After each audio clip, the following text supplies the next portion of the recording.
Das erste Bewusstsein war nicht ein Gedanke, sondern ein Gefühl, die unerbittliche Steifheit der irischen Leinenbettwäsche und das schwere Gewicht einer Daunendecke, die wie bleierne Ruhe auf seiner Brust lag. Cornelius Van Rijn öffnete die Augen, ohne seinen Kopf zu wenden, und starrte auf das kunstvoll geschnitzte Himmelbett aus Mahagoni, das sich in der dämmerigen Frühe gegen die hohe Decke abzeichnete. Der Herbst des Jahres 1889 hatte über Nacht einen kalten Finger in das Schlafzimmer an der Fifth Avenue gelegt. Ein blasses, graues Licht sickerte durch die schweren Samtvorhänge und ließ die Möbel als dunkler, stummer Wächter erscheinen. Die Stille war absolut. Eine dicke, teppichgeschluckte Sorte, die nur vom leisen, regelmäßigen Ticken der Empire-Uhr auf dem Kaminsims durchbrochen wurde. Lag reglos da, ein Mann von 58 Jahren, der in der Mitte seines eigenen Lebens wie in einem zu großen Anzug steckte und wartete auf das erste Geräusch des Tages. Es kam ein gedämpftes, metallisches Bim-Bim, das von irgendwo tief in den Wänden des Hauses widerhallte, der Diener sog. Das Signal wurde von einer unsichtbaren Hand im Keller gezogen und markierte den offiziellen Beginn seines Tages, ebenso unvermeidlich wie der Sonnenaufgang für weniger wohlhabende Männer. Fast sofort folgte ein sanftes Klopfen an der massiven Eichentür. Cornelius murmelte eine Erlaubnis, die mehr ein Grunzen war. Die Tür öffnete sich ohne ein Knarren, und Stephens, sein Kammerdiener, trat ein. Stephens war ein Mann von unbestimmtem Alter, mit einem Gesicht, das so ausdruckslos und glatt wie ein polierter Stein war, gekleidet in einen dunklen, makellosen Anzug, der absichtlich unter einem Livree lag. Er trug einen silbernen Krug und eine Schüssel. Das Ritual begann. Cornelius setzte sich auf die Bettkante, die Füße fanden die gestickten Pantoffel, die bereits dort positioniert waren.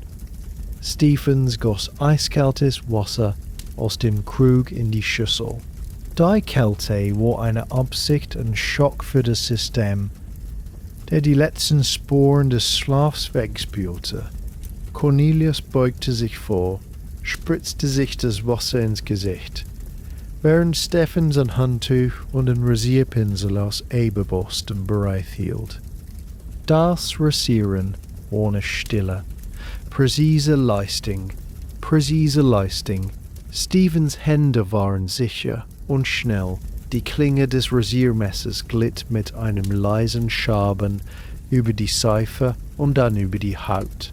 Ein vertrautes, fast meditatives Geräusch. Cornelius schloss die Augen, ließ die Prozedur über sich ergehen, ein passiver Empfänger dieser grundlegendsten Fürsorge. Seine Gedanken, nun wach, wanderten zum vor ihm liegenden Tag. Die Sitzung des Vorstands des Museums. Es ging um die Erweiterung der Flügel für asiatische Kunst, ein Projekt, das er befürwortete, obwohl einige der älteren Mitglieder über den Nutzen von heidnischen Götzen. Es wurde die Überredungskunst erfordern, die sanfte Ausübung von Einfluss. Er übte bereits im Still seine Argumente. Nach dem Rasieren trat Stephens zurück, und Cornelius stand auf. Sein Nachthemd fiel zu einem weißen Pool um seine Füße. Die Kleidung lag ausgebreitet auf einem Stuhl, jedes Stück ein Artefakt der Zivilisation. So ist die Unterwäsche aus feinster Baumwolle, dann die Hosentrager gestützten Hosen aus schwarzem Wolltuch, dann das Hemd, ein blendend weißes Monument aus gestärkter Baumwolle, das sich steif und unnachgiebig anfühlte. Stevens half ihm hinein, nappte es hinten zu. Der Steakkragen, folgte ein separat Stück gestärkter Leinwand, das wie eine milde Form der Halsfessel um seinem Hals geschnallt wurde. Jeder Kampf, jede Schnalle war eine kleine Bestätigung der Ordnung. Der Gerock aus einem tiefen, fast nachtschwarzen Tuch, schwer und würdevoll, wurde über seine Schultern gelegt. Stevens bürstete unsichtbar Füßeln, abrichtete die Schultern aus. Zum Schluss die Manschettenknöpfe aus mattem Gold, ein Geschenk seines Vaters, und die schmale, schwarze Seidenkroffet, die in einer perfekten fairen Handschleife gebunden wurde. Erst als er vollständig gekleidet war, erlaubte sich Cornelius, zum Fenster zu gehen. Er zog einen Vorhang beiseite, gerade so weit, um hinausblicken zu können, ohne dass das Licht ihn voll treffen würde.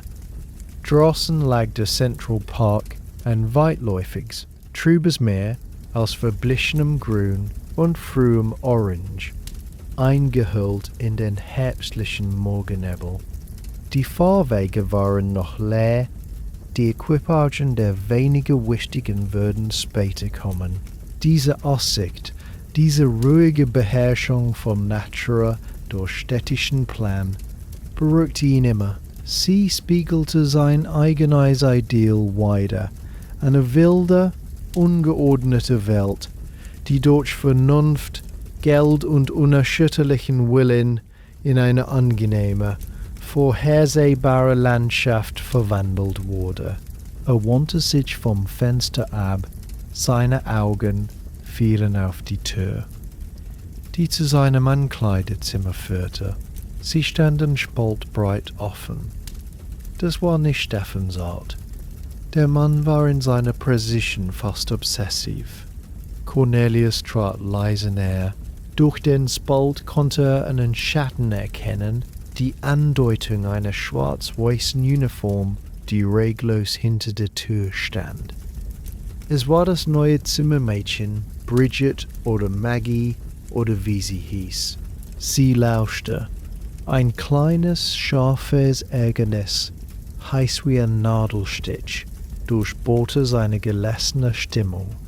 Diese Unverschämtheit, diese neugierige Anmaßung. Es war nicht die Handlung selbst, die ihn störte. Dienstboten waren immer neugierig, sondern die Schlampigkeit, mit der sie ausgeführt wurde. In einem gut geführten Haushalt sollte Unsichtbarkeit perfekt sein.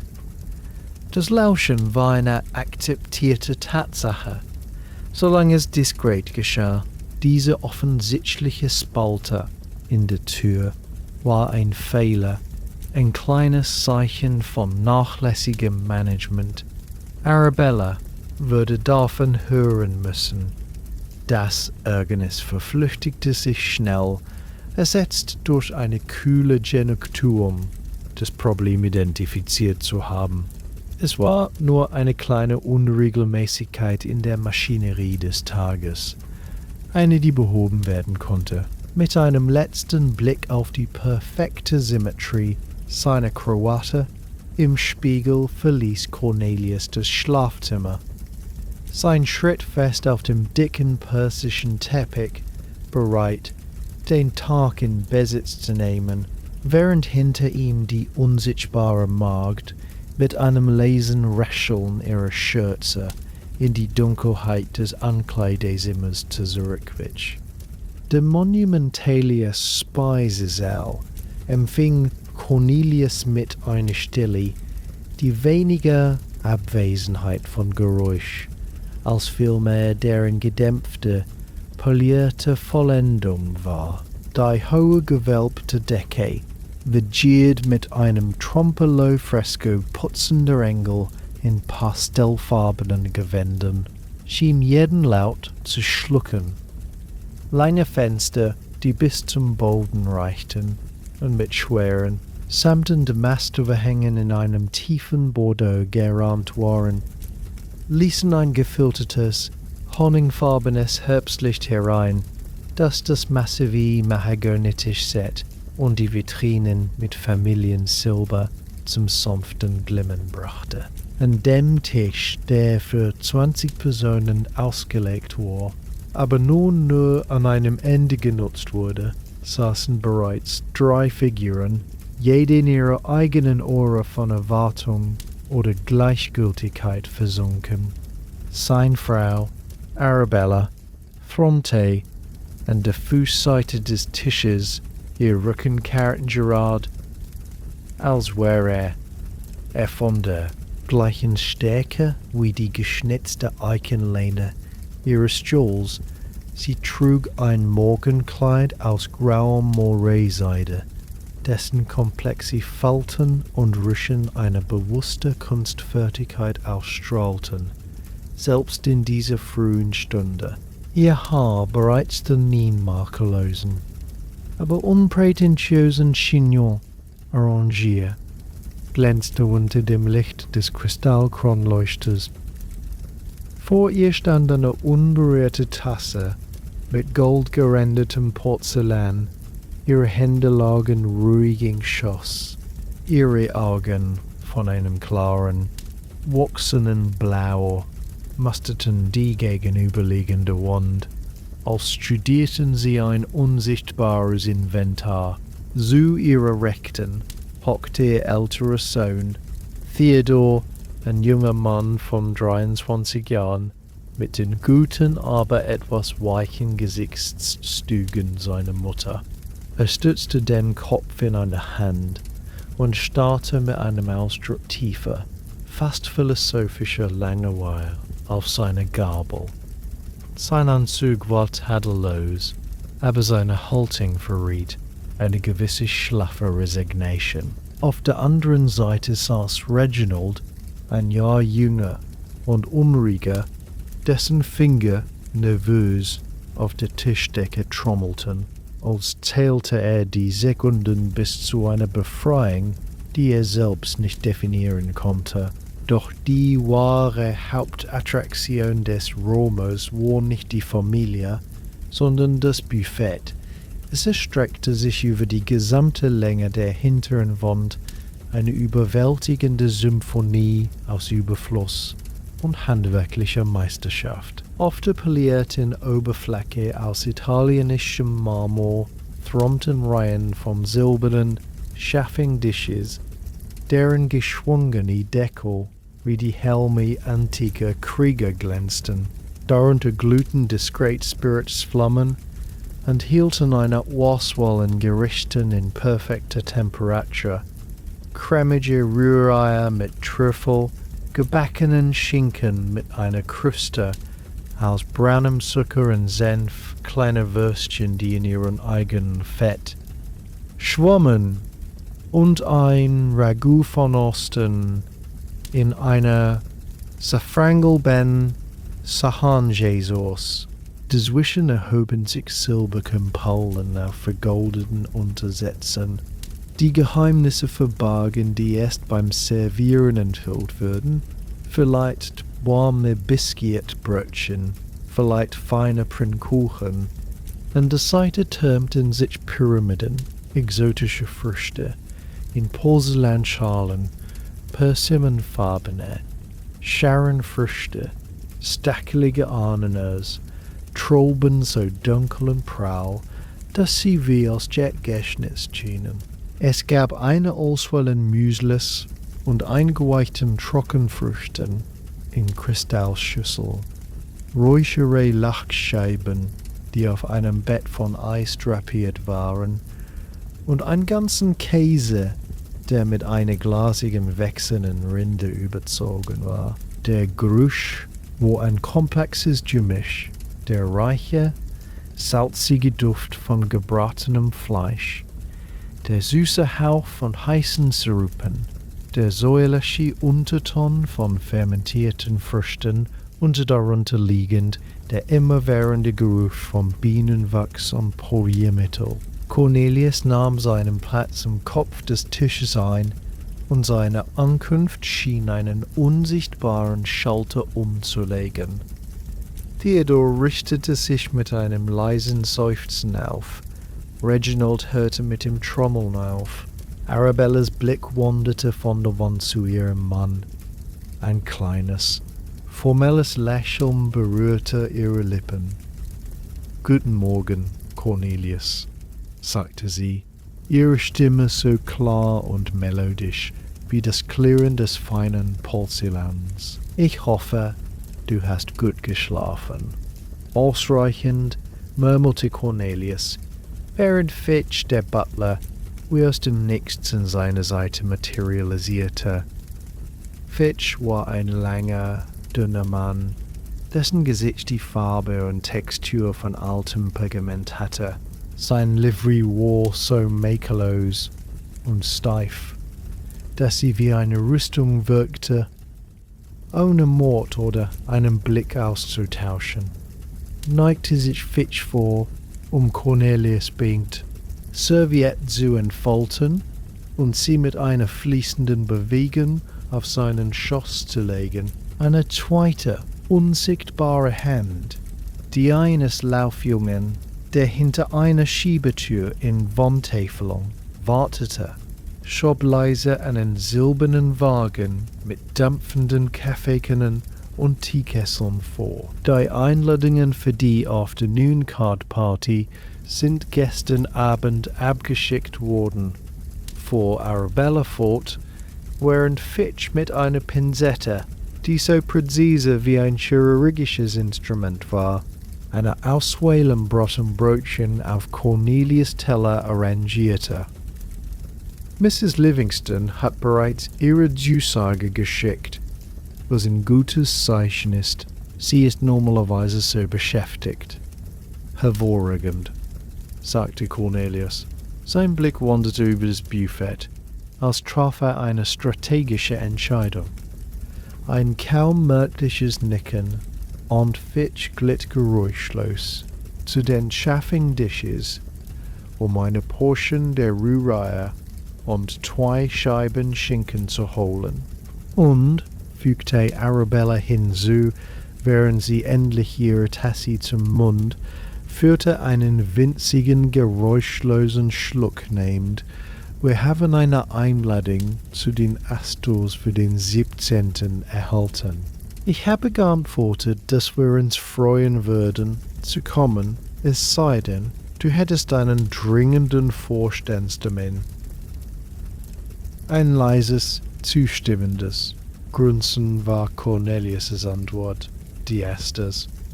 Es war wichtig, präsent zu sein, aber nicht zu eifrig. Die soziale Mathematik war komplex. Theodor seufzte wieder, diesmal lauter. Musikalischer Abend, murmelte er.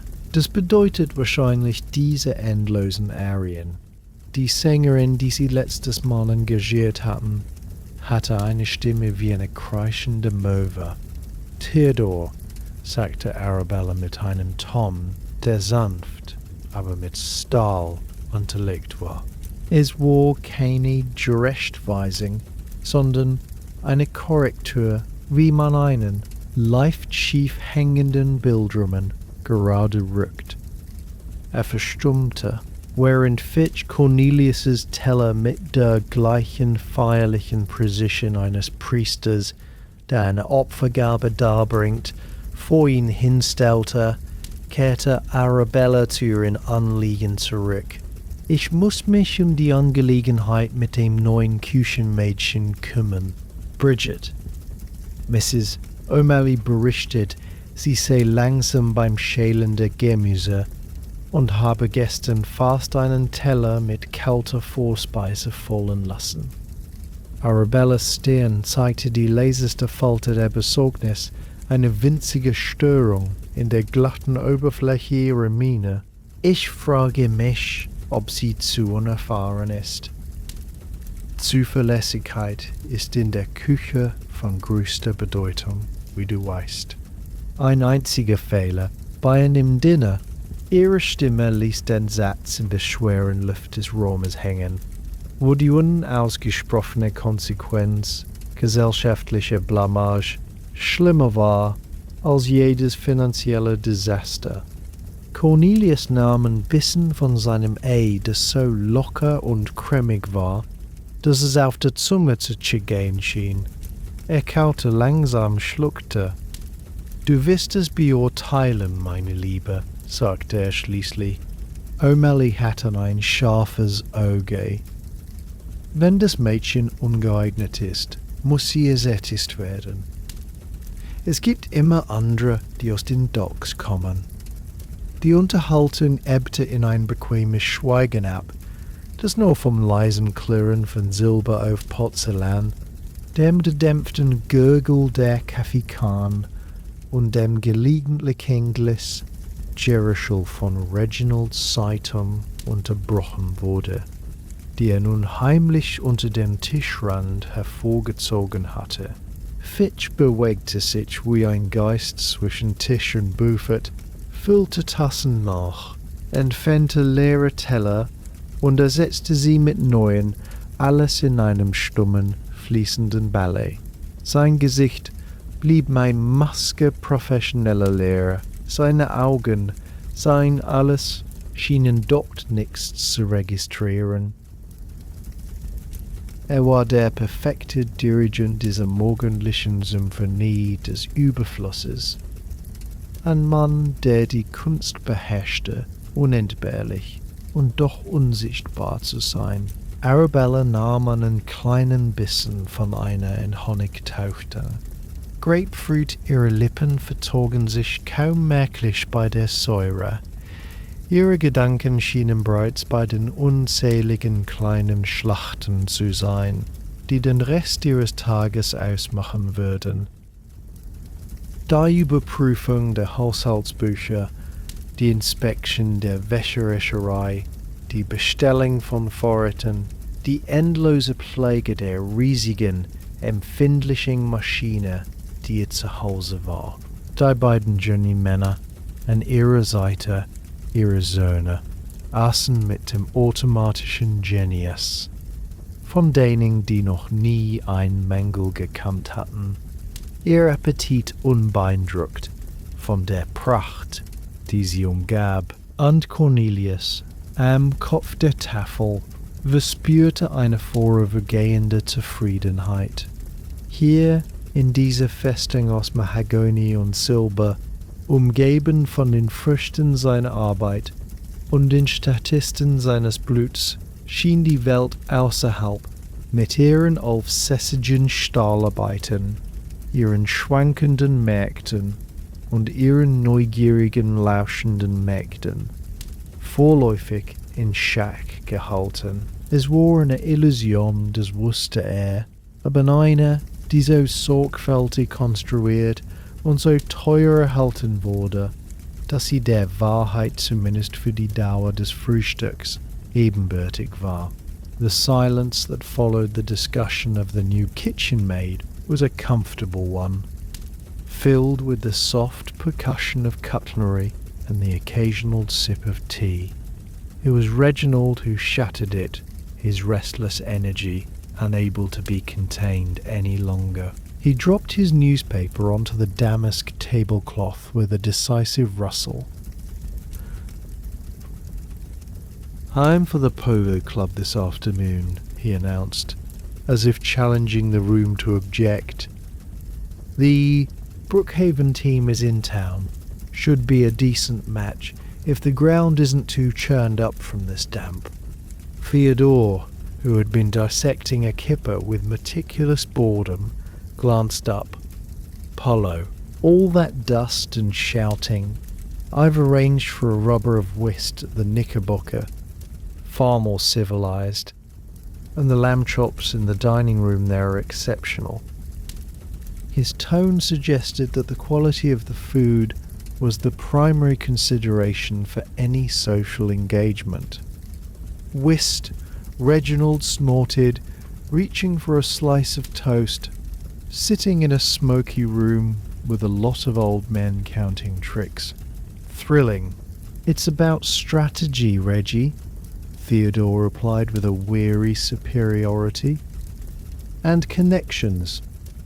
You meet people of consequence. On a polo field, you meet grooms and your own horse. A faint, almost imperceptible tightening occurred around Arabella's eyes.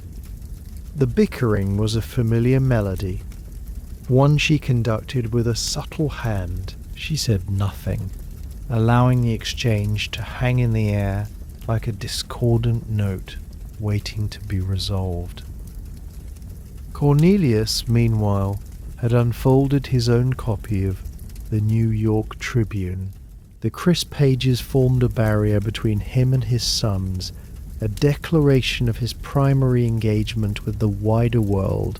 His eyes scanned the financial columns, the shipping news, and then settled on a smaller article tucked near the bottom of the front page. His jaw tightened minutely.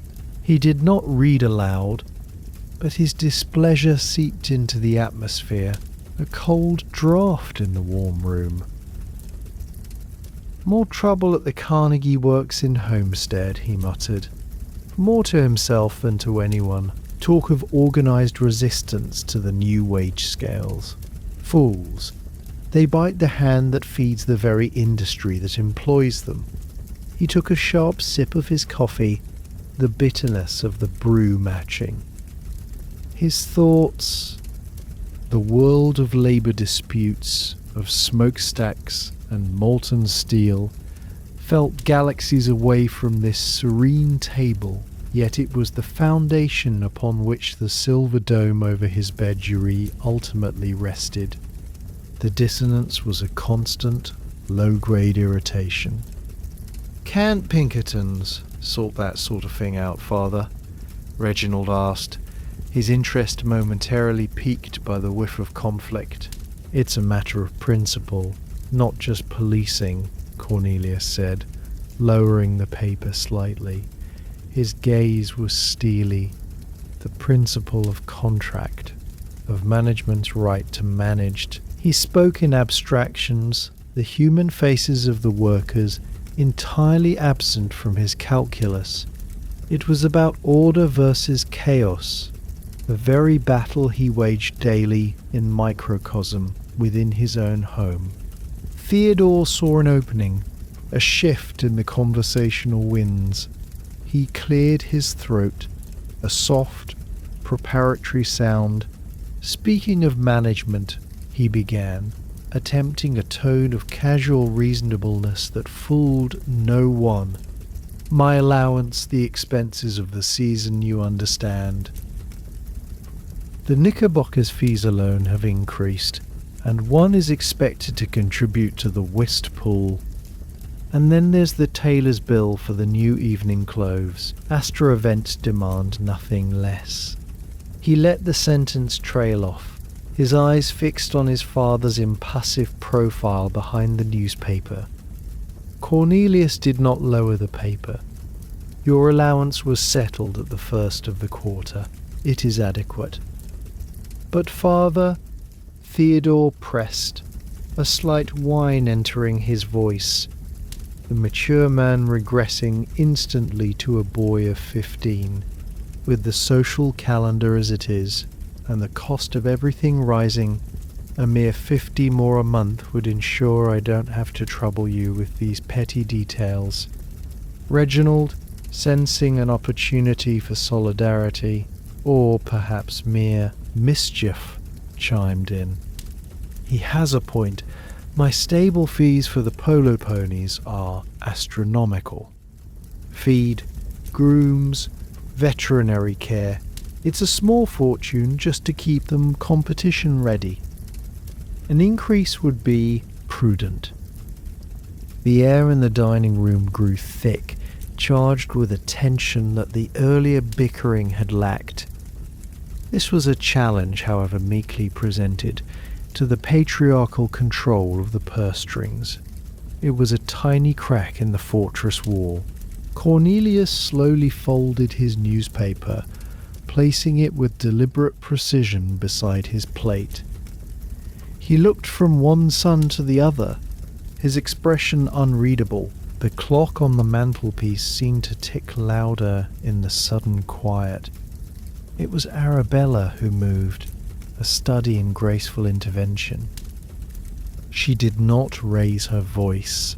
Instead, she lifted the delicate Sèvres teapot and poured a fresh stream of amber liquid into her cup. The action fluid and calm. The gentle plink of the liquid hitting porcelain was a punctuation mark.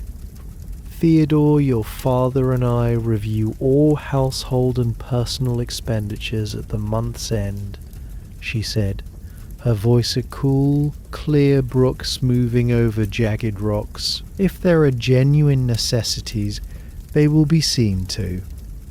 A discussion then in the library would be more appropriate than over the breakfast things. Her eyes then shifted to Reginald. And as for the ponies, perhaps a review of their number is in order. Do you truly need all three for casual play? I understood the bay was prone to splints. She took a sip of her tea, her gaze level. It was not a refusal, but a masterful redirection. She had acknowledged their concerns, deferred them to a more suitable time and place, and introduced a note of fiscal responsibility, all without raising her voice or contradicting her husband. The crisis, such as it was, dissolved. Cornelius gave a single slow nod, a silent endorsement of her diplomacy. He picked up his newspaper again. The matter settled. Theodore looked vaguely chastened. Reginald slightly deflated. The moment of rebellion had passed, quelled by weary elegance. The rest of the meal proceeded in a more subdued fashion. Plans for the afternoon were finalized without further debate. Theodore would go to his club. Reginald would play polo, albeit with a slightly diminished sense of triumph. Cornelius would attend his museum board meeting. Arabella would receive the housekeeper and the cook. The scripts were back in place when the final cups were drained and the last crumbs brushed from waistcoats. The ritual of departure began. It followed an unspoken but rigid protocol. Cornelius pushed his chair back first, the signal for the meal's end. He stood, and Fitch materialized to pull the chair away smoothly. Arabella rose next, with a soft rustle of silk. Then Theodore, then Reginald. They did not leave as a group. Cornelius exited first, walking with measured steps towards the library for a pre-meeting cigar. A moment later, Arabella glided out, heading for the morning room. The sons lingered briefly, exchanging a last, silent look of mutual frustration before parting ways in the hall, their footsteps echoing on the parquet. The great dining room was left in a state of splendid abandonment. The table was a landscape of devastation. Crumpled napkins, egg-smeared plates, coffee cups stained with dregs, rinds of fruit and the skeletons of kippers. The silver domes sat askew on their warmers, their contents congealing.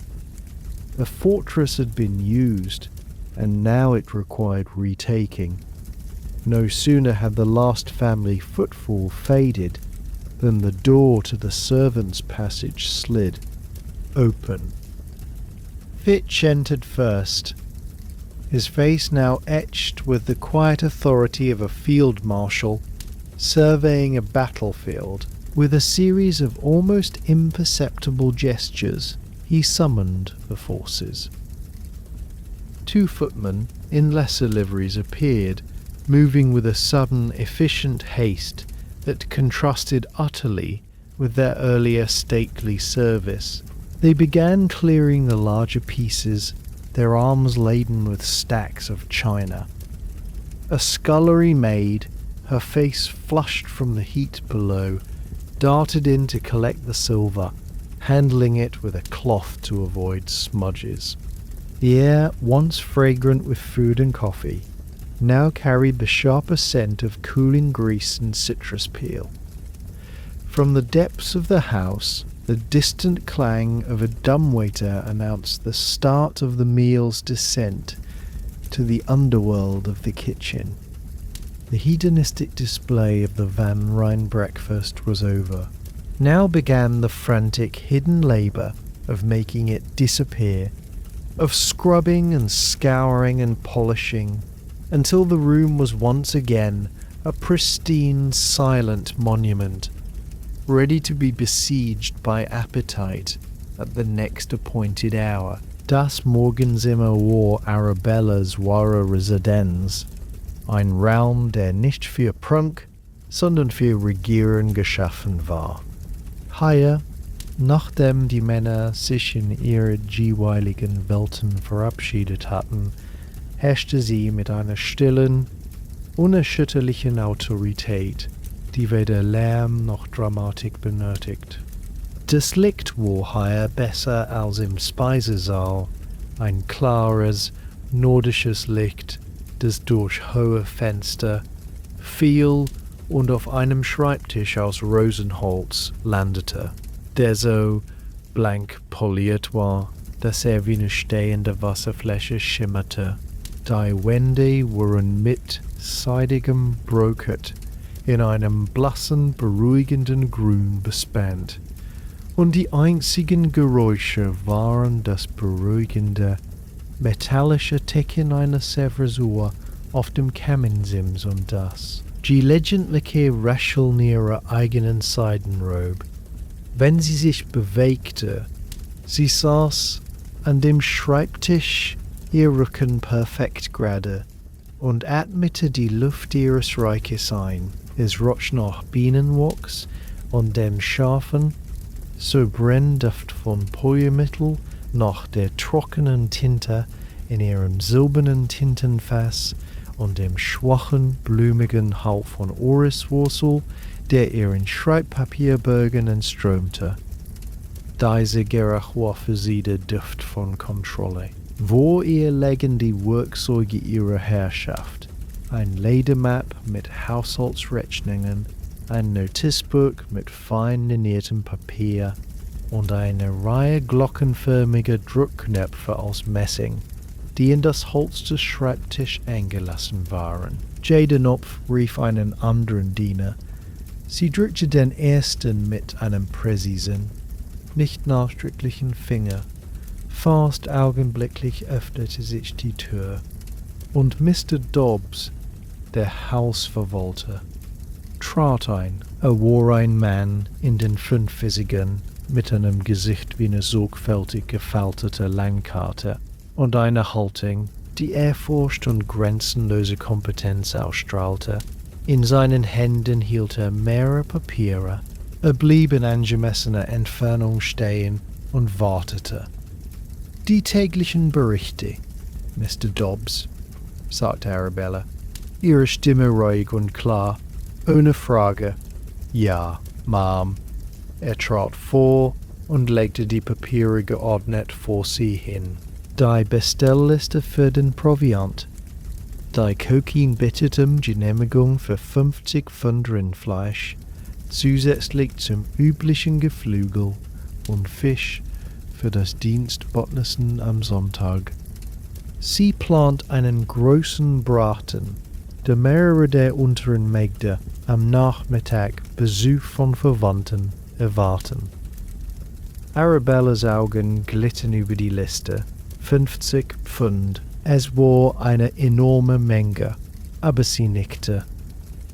Das Dienstbotnessen war eine Institution, ein wöchentlicher Akt strategischer Großzügigkeit, der Loyalität, sicherte, Ein knauseriger Haushalt war ein unruhiger Haushalt, genehmigt.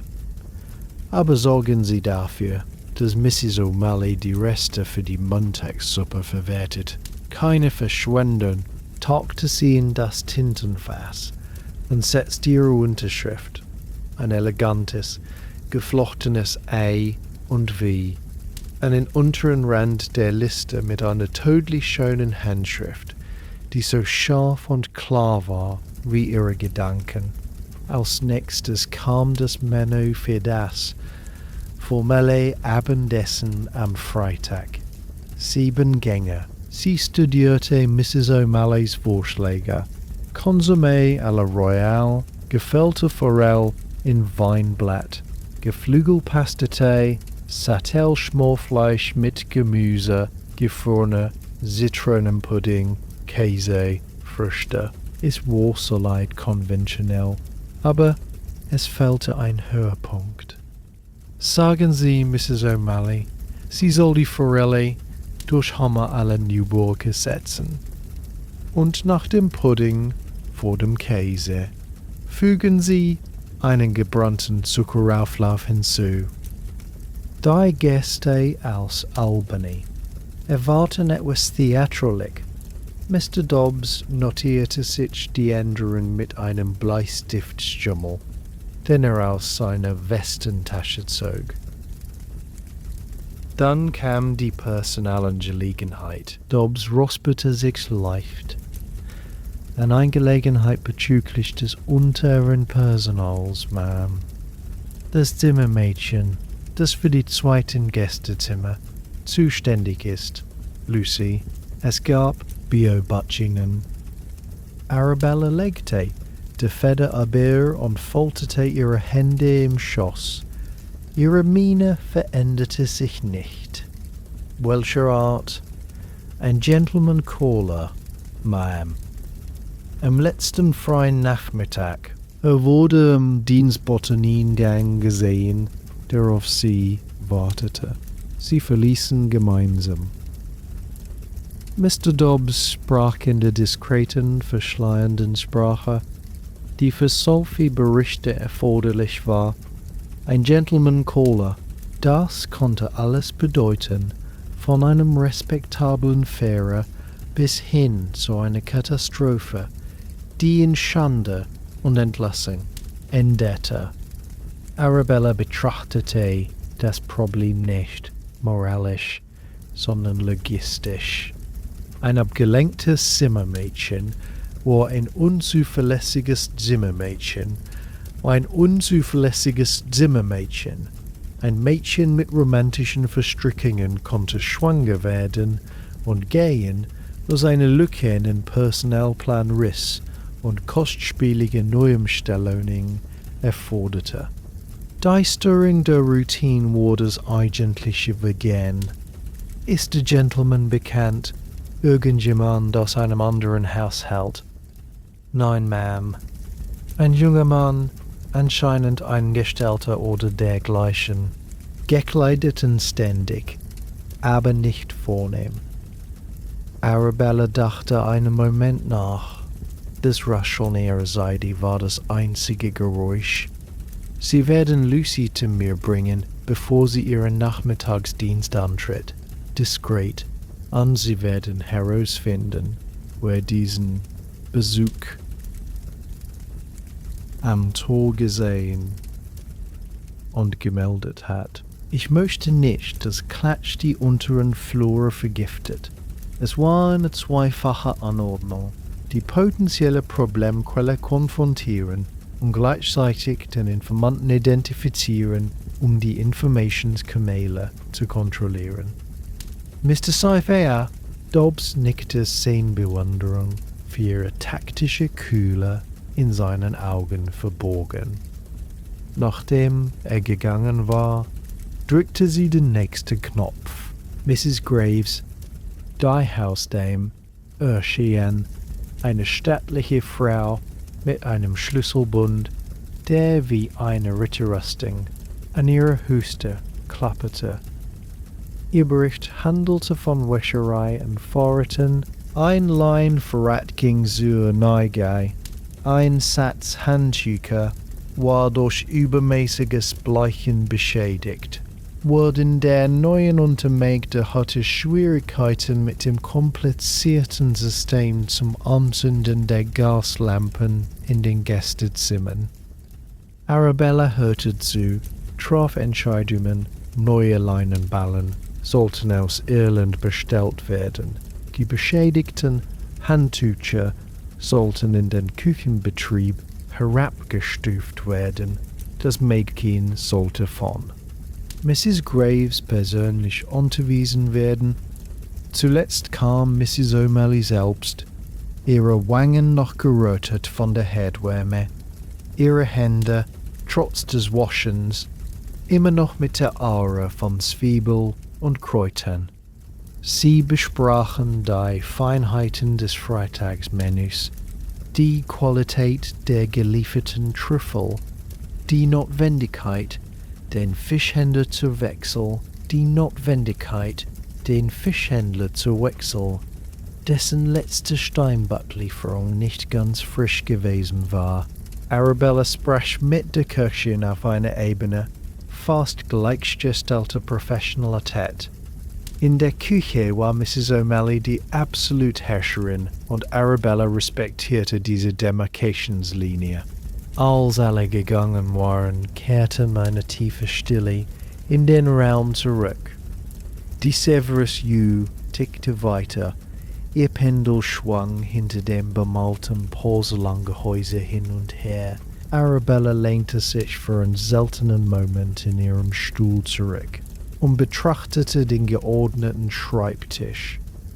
Die Maschinerie des Hauses war für weitere 24 Stunden geölt und justiert worden. Doch eine letzte Aufgabe blieb. Sie zog ein Blatt ihres monogrammierten Briefpapiers hervor, nahm die Feder wieder auf und begann Einladungen zu schreiben. Es handelte sich um eine kleine In-Time-Säure, die sie für die übernächste Woche plante. Jeder Name wurde mit Bedacht gewählt, jedes Paar ein strategischer Stein in dem unsichtbaren Mosaik ihres sozialen Einflusses. Die Feder glitt über das Papier, jedes Wort ein kleines Kunstwerk aus Tinte. Mr. and Mrs. Cornelius Van Ryn request the pleasure of your company. Die Sätze bildeten sich mit eleganter Präzision. Es war mehr als nur eine Einladung. Es war eine Grenzierung, eine Bestätigung des Platzes in der Welt. Während sie schrieb, war ihr Gesicht eine Maske konzentrierter Ruhe, aber in ihren Augen lag eine kalte Genugtuung. Hier, an diesem Schreibtisch, lenkte sie nicht nur einen Haushalt, sondern kuratierte ein Leben, ein Schicksal, die Probleme mit den Mägden, die Unmengen an Fleisch, die Menüplanung, all das waren nur Variablen in einer größeren Gleichung, deren Lösung immer die gleiche war.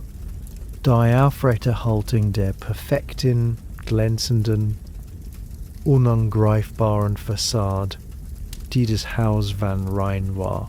Jede erledigte Aufgabe, jede unterschriebene Bestellung, jede geschriebene Einladung war ein weiterer Mörtelstein in der Wand, die die chaotische, unordentliche Welt da draußen fernhielt. Und solange sie et man unter sie federführen konnte, würde diese Wand stehen, die Welt unter dem gepflegten Parkett und den teuren Teppichen der Fifth Avenue war eine andere Sphäre, eine von Ziegelwänden, nacktem Gaslicht und dem ständigen, tiefen Atemzug riesiger Öfen.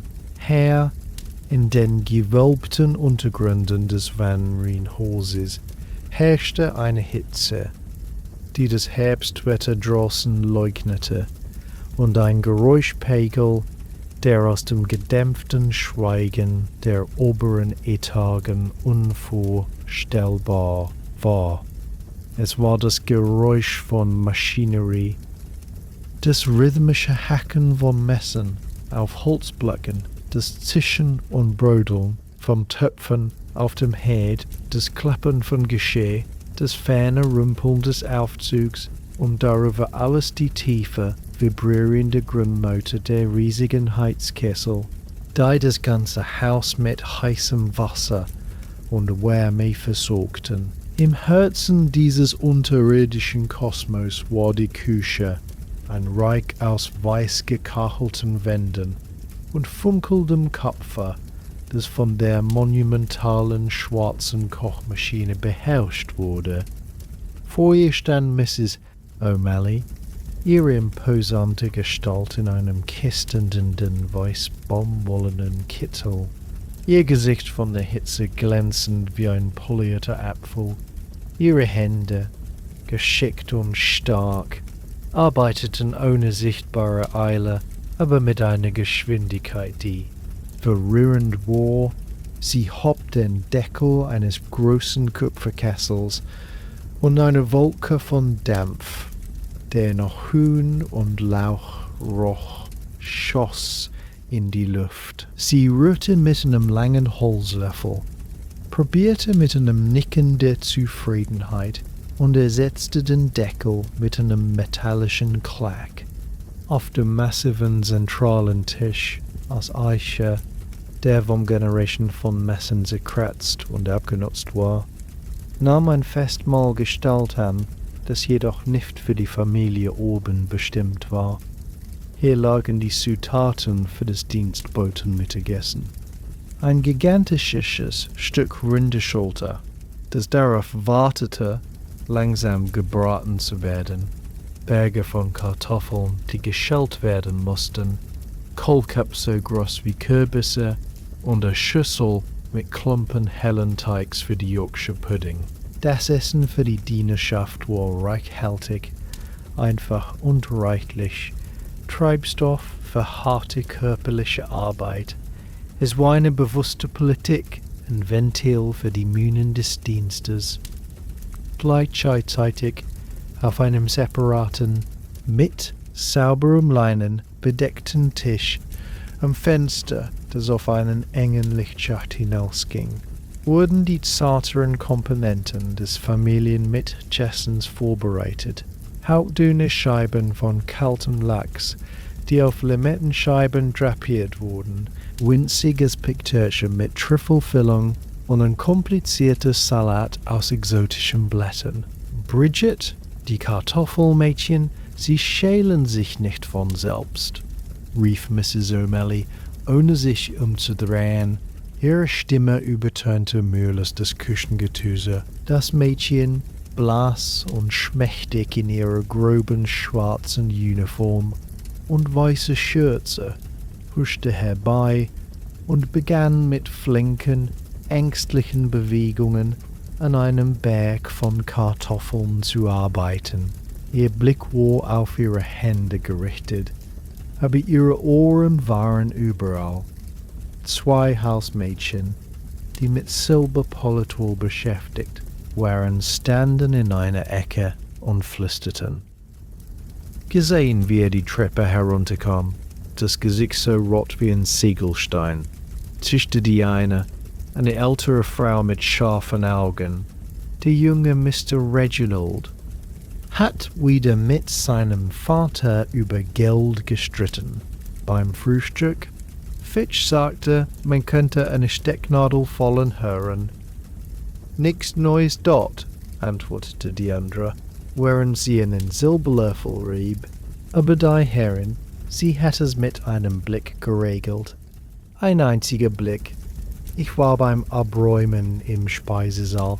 Es daran lassen. Könnte sie. Bridget versuchte, sich nicht zu verletzen, während sie lauschte. Die Hierarchie hier unten war strenger und komplizierter als jede oben. Ganz oben stand Fitch, der Butler, ein Gott in Livery, dessen Reich die Speisekammer, den Weinkeller und den gesamten Vorderdienst umfasste. Im Gleichgestell war Mrs. Graves, die Hausdame, Herrscherin über alle weiblichen Dienstboten und die Innenräume. Dann kam Mrs. O'Malley, Königin der Küche, darunter der Kutscher Mr. Abbott, der eine gewisse Unabhängigkeit in den Ställen genoss. Dann die Fußmänner, die Laufjungen, die Kammerdiener und schließlich auf der untersten Stufe die Mägde wie Bridget und die Küchenmädchen, deren Welt aus Kohlen, Seifenlauge und Schellmessen bestand. Der Kutscher, Abbott, trat ein, eine Nachricht von Mrs. Van Ryn bezüglich der Nachmittagsfahrten abzugeben.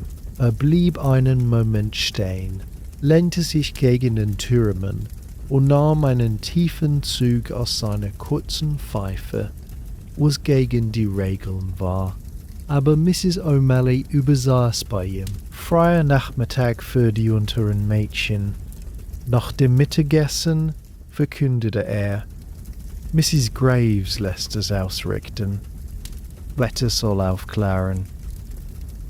Ein kleines, kollektives Aufatmen ging durch die Küchenmägde. Ein freier Nachmittag bedeutete ein paar kostbare Stunden für sich.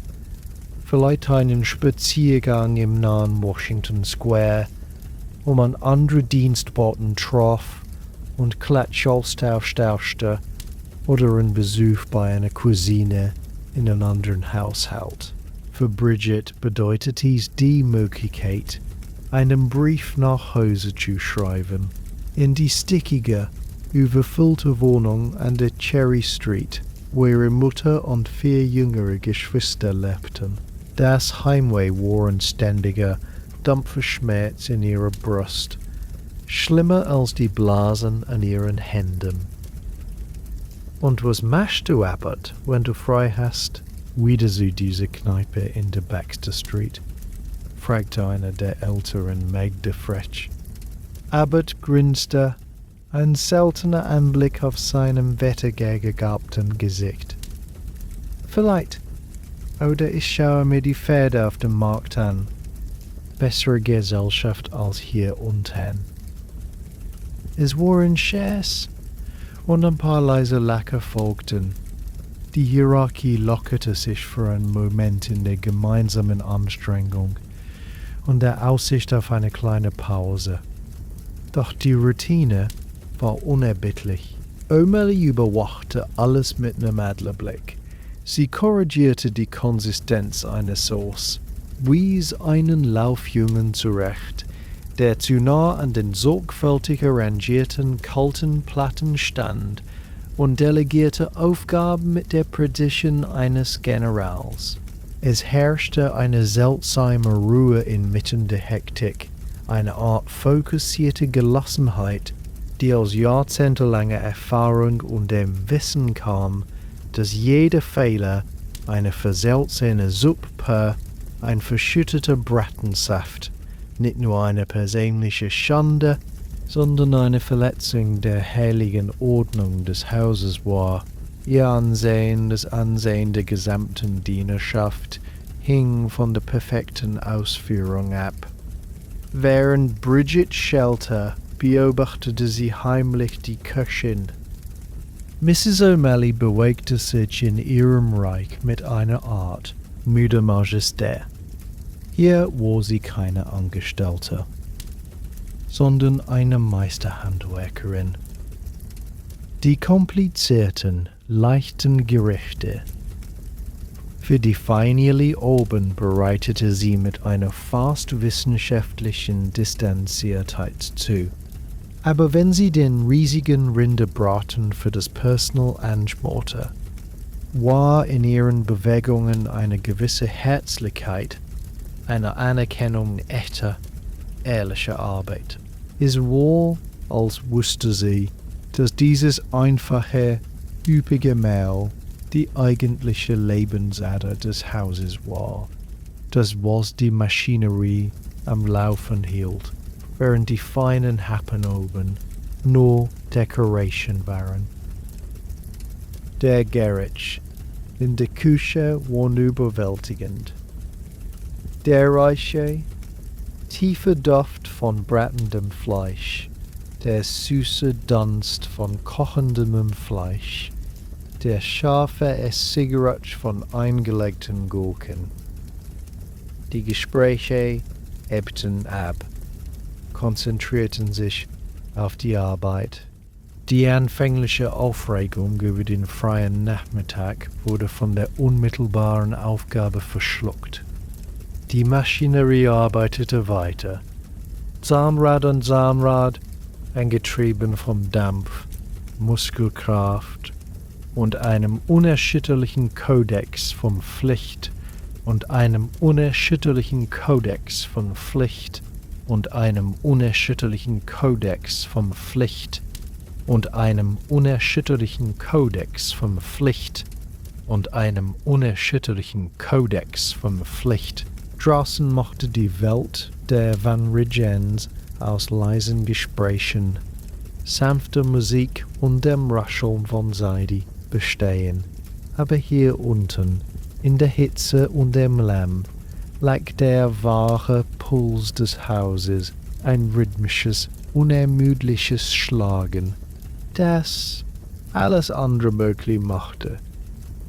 Am puncten Uhr verwandelte sich die unterirdische Hektik in eine stille, entspannte Konzentration. Das Familienmittagessen, das Lunchen, war bereit für den Aufstieg. In der Küche herrschte eine sakrale Stille, gebrochen nur durch das leise Klappen vom Porzellan, als Fitch, der Butler, seine Inspektion begann.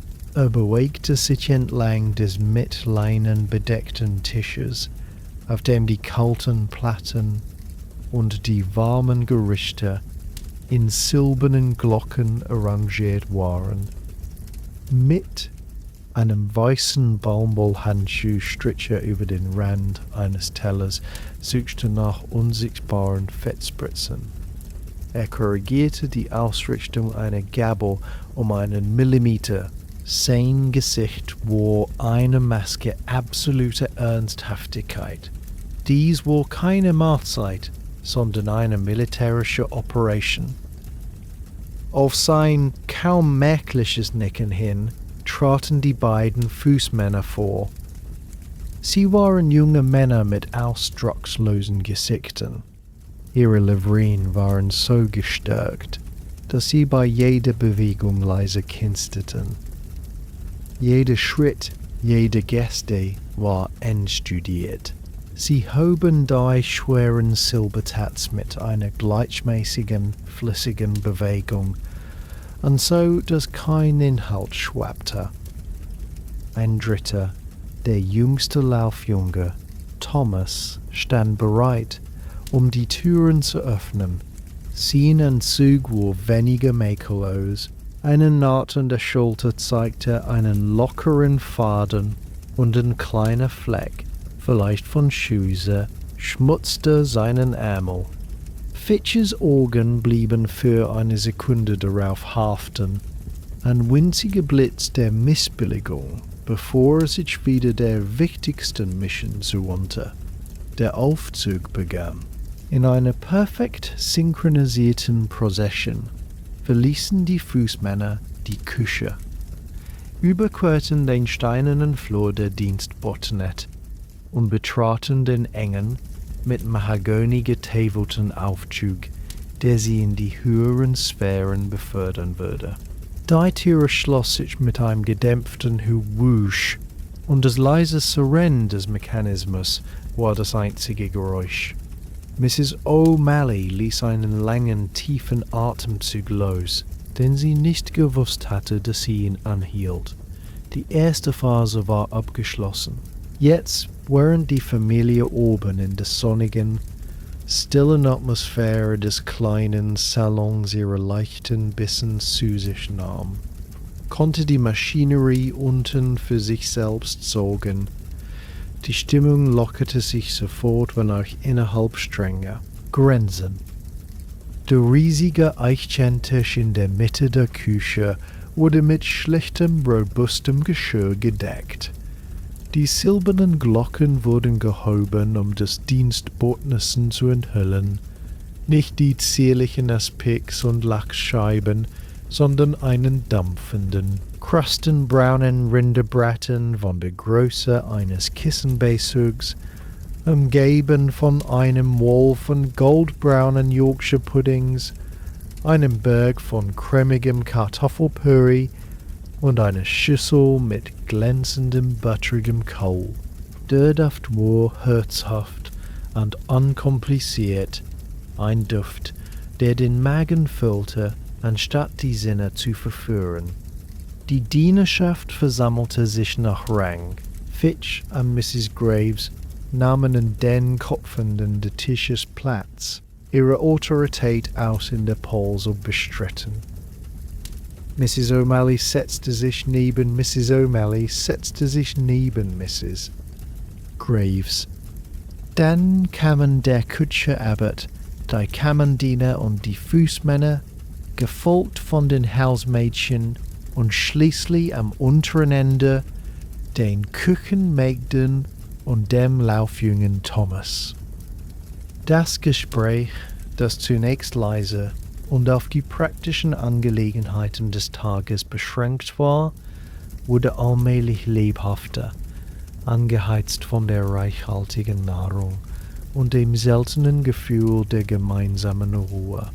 Es war Abbot, der das Eis brach. Mit einem Mund voll Braten deutete er mit seiner Gabel auf Thomas. »Jung, du siehst aus, als hättest du einen Kampf mit dem Schornsteinfeger verloren. Was ist das in deinem Ärmel?« Alle Augen wandten sich zu Thomas, der in seinem Stuhl zusammensackte. Es ist nur ein kleiner Fleck, Mr. Abbot. Vom heute Morgen. Fitch sprach nicht, aber sein Schweigen war lauter als jedes Wort. Er schnitt sein Fleisch mit chirurgischer Präzision. Ein kleiner Fleck in deiner Livree ist wie ein Riss in der Fassade des Hauses, sagte Mrs. Graves mit ihrer messingklaren Stimme. Es sagt der Welt, dass wir schlampig sind. Du wirst ihm nach dem Essen mit Benzin entfernen, und ich werde die Naht an deiner Schulter inspizieren, bevor du wieder Dienst hast. Es war keine Wut in ihrer Stimme, nur kalte, harte Tatsache. Thomas murmelte eine Entschuldigung, sein Gesicht feuerrot. Diese Rechtweisung hing einen Moment in der Luft, dann löste sie sich im Weiteressen auf. Die Hierarchie war bekräftigt, die Ordnung wiederhergestellt. Das Gespräch wandte sich leichteren Themen zu. Eine der jüngeren Hausmädchen, Annie, die für die Pflege der vielen Zimmerpflanzen der Familie zuständig war, kitscherte. »Ich musste heute wieder den Farn in der Bibliothek besprühen«, sagte sie. »Dieses seltsame Ding mit den lockigen Blättern. Mr. Van Ryn besteht darauf, dass es aus Neuseeland stammt. Es sitzt daneben und starrt es an, als ob es ihm die Geheimnisse des Universums verraten würde. Sammel seltsam Fahne, die reichen. An meinem freien Nachmittag sammle ich frische Luft, wenn ich welche kriegen kann. Ein leises gemeinsames Lachen lief den Tisch entlang. Es war ein Lachen der Kameraderie, nicht der Respektlosigkeit. In diesem geschützten Raum, weit weg von den Ohren der Familie, konnte sie die seltsamen Rituale ihrer Arbeitgeber mit einer Mischung aus Verwunderung und zärtlicher Verachtung betrachten. Sie sprachen über Mrs. Van Ryns obsessive Sorge die Faltenwürfe ihrer Vorhänge, über die jungen Herren, die Stunden damit verbrachten, ihre Krafen zu binden, und über die absurde Menge an Silber, die jeden Tag poliert werden musste. Mein Bruder arbeitet in den Stallwerken, sagte einer der Fußmänner, ein kräftiger Mann namens Henry. Er sagt, Sie schafften 12 Stunden am Stück für ein paar Cent. Und hier oben müssen wir uns Sorgen machen, ob die Butterkringel für den Tee die richtige Krümmung haben. Er schüttelte den Kopf, nicht bitter, sondern einfach erstaunt über die bizarre Ungleichheit der Welt. Mrs. O'Malley schnaubte. Ja, und dein Bruder kommt nach Hause und isst Brot mit Schmalz. Du isst Rinderbraten. Also hör auf zu jammern und sei dankbar. Es war ihre Art, sie alle in ihren Platz zu erinnern, ein privilegierter Platz, wenn auch ein untergeordneter, in der strengen Ordnung der Dinge, als die Teller geleert waren, eine große dampfende Kanne mit starkem schwarzem Tee die Runde machte, wechselte die Stimmung erneut. Die Pause war vorbei. Fitch klopfte leise mit seinem Dessertlöffel auf den Tisch. Alle Gespräche verstummten. Der große Dinnerbesuch am Freitag begann es, seine Augen gingen den Tisch entlang und suchten jeden Einzelnen aus. 8 Gäste, 7 Gänge, vollständiger Silberservice. Die Familie wird sich um 6:30 zum Empfang im Großen Salon versammeln. Die ersten Wagen werden um 7:15 erwartet. Er teilte die Pflichten mit der Präzision eines Feldmarschalls. Henry und der andere Fußmann würden den Türdienst übernehmen, die Mäntel und Hüte entgegennehmen. Thomas mit einer nun makellosen Livree würde als Laufjunge im Speisesaal fungieren und sicherstellen, dass die Weinkaraffen gefüllt blieben. Die Hausmädchen würden die Gästezimmer für die Mäntel der Damen vorbereiten und sicherstellen, dass die Toiletten mit frischen Handtüchern und Seife ausgestattet waren. Mrs. O'Malleys Team in der Küche würde den genauen Zeitplan für jedes Gericht einhalten, unterstützt von 2 zusätzlichen Mädchen, die für den Abend von einem Leihdienst engagiert wurden. Jeder Schritt, jeder Handgriff muss sitzen, sagte Fitch, seine Stimme leise, aber durchdringend. Es gibt keinen Raum für Fehler. Die Carringtons aus Albany werden anwesend sein. Mrs. Van Ryn legt großen Wert auf diesen Abend. Die unausgesprochene Konsequenz hing im Raum. Ein Fehler würde nicht nur den Haushalt blamieren, sondern die Karriere des Schuldigen in der feinen Gesellschaft von New York beenden. Als die Besprechung zu Ende war, standen alle auf, die Stimmung wieder geschäftsmäßig und konzentriert. Der freie Nachmittag für die unteren Mägde war noch da, aber er war nun von der bevorstehenden Prüfung am Freitag überschattet. Sie zerstreuten sich zu ihren Aufgaben: das Abräumen des Dienstbottentisches, das Schrubben der Töpfe, das Polieren des bereits glänzenden Silbers für den Abend. Thomas verschwand, um seinen fleckigen Ärmel zu behandeln. Die Maschinerie, die für einen kurzen Moment zum Stillstand gekommen war, setzte sich wieder in Bewegung. Jedes Zahnrad nahm seinen vorgeschriebenen Platz ein, angetrieben von der unsichtbaren, aber allgegenwärtigen Kraft von Erwartung und Pflicht. Oben in der sonnigen Stille mochte das Lunchen ein leichtes, vergessenes Intermezzo gewesen sein. Hier unten war es nur die Betankung für die nächste, größere Anstrengung. The drawing room had been transformed into a temple of refined leisure, a stage set for the delicate performance of an afternoon card party. Arabella stood just inside the double doors for a moment, her eyes making a final swift inventory.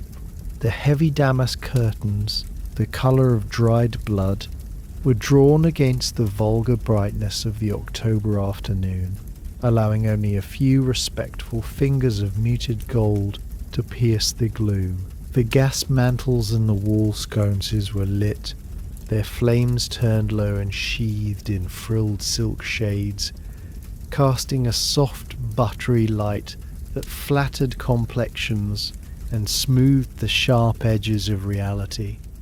The air was subtle potpourri of beeswax, potpourri in porcelain bowls, and the faint, expensive fragrance of the guests themselves. French milled soap, lavender water, and the ghost of sachet. The centerpiece was the card table, a Biedermeier gem draped in a cloth of emerald green felt, upon which 4 decks of pristine cards lay in precise alignment, flanked by mother-of-pearl counters and silver pencils. Around it, 4 Chippendale chairs stood at perfect attention, but the true altar was the tea wagon, a tiered, wheeled edifice of sterling silver, parked discreetly near the hearth.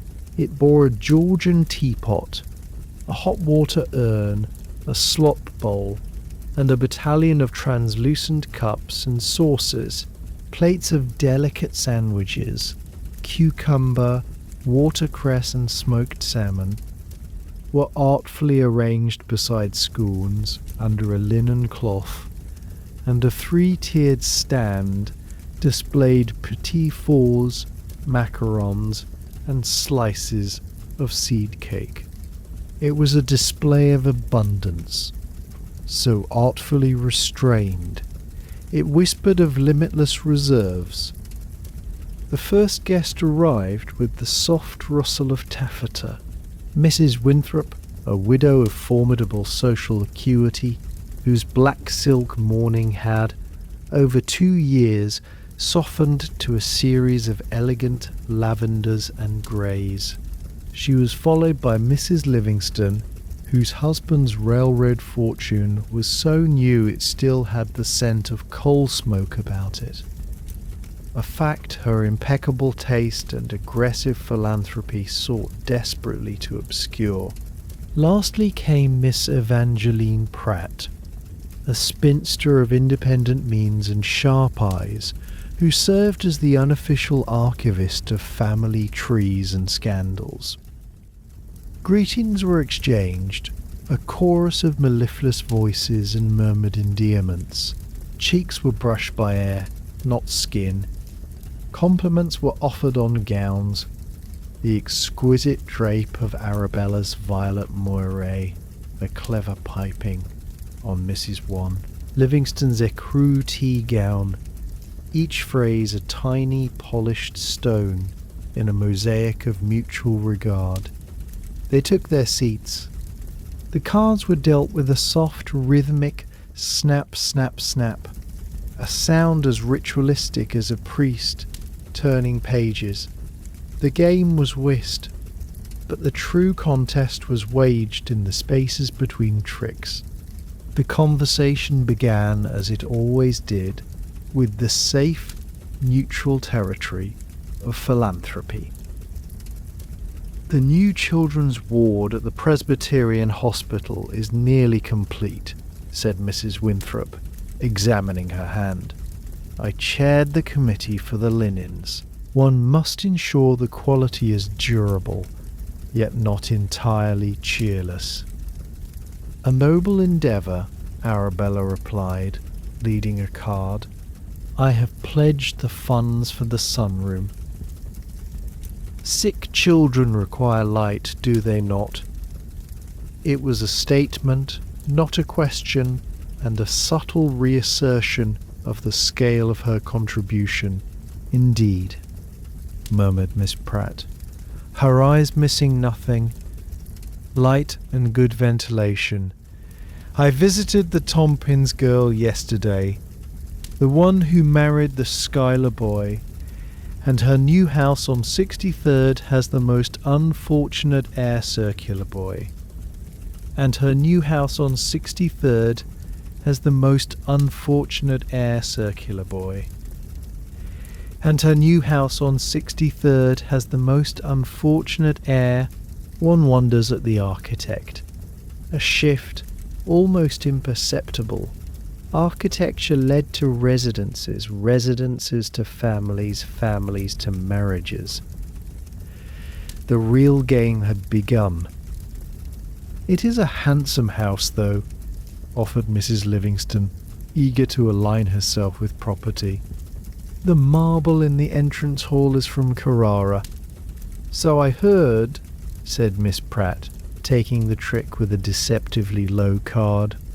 "Though marble is so cold, and one hears whispers about the stability of the Schuyler boys' interests.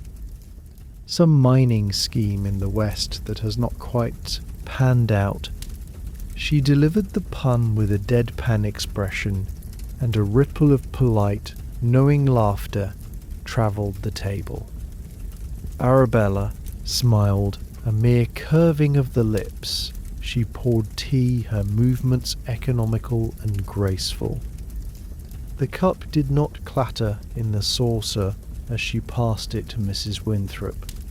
"Sugar? Lemon?" The questions were a momentary diversion, a display of hostessly care. The ritual was everything. The clink of porcelain, the gentle plop of a sugar cube, the silent offering of a napkin. The talk meandered through a landscape of encoded meaning. A discussion of the new bustle silhouette was in fact a commentary on Mrs. Astor's recent ball and who had worn what. A shared concern over the difficulty of finding a reliable lady's maid was a forum for exchanging intelligence on which households were losing staff and why. A lament about the price of French lace was an assessment of a husband's financial health. Compliments were layered with nuance. "My dear, you look remarkably rested," could imply a previous state of strain. "That colour is so brave on you," might suggest it was unbecoming. Arabella participated, her comments always apt, her smiles timely. She won a rubber, accepted the congratulations with a modest dip of her head, and immediately attributed her success to luck. Inside, however, behind the serene blue of her eyes, a separate consciousness observed the scene with a mixture of profound boredom and acute satisfaction. The conversation was a tapestry she had seen woven 1,000 times, the patterns wearyingly familiar, the anxieties of the newly rich, the quiet desperation of the aging widow, the predatory curiosity of the spinster. It was also predictable. The ritual of the party itself, the timed arrival of refreshments, the circulation of plates, the careful management of laughter, was a script she could perform in her sleep. And yet there was a deep, almost visceral, gratification in its flawless execution. As she watched Mrs. Livingston fumble slightly with her card counters, a tiny flush of pleasure warmed her.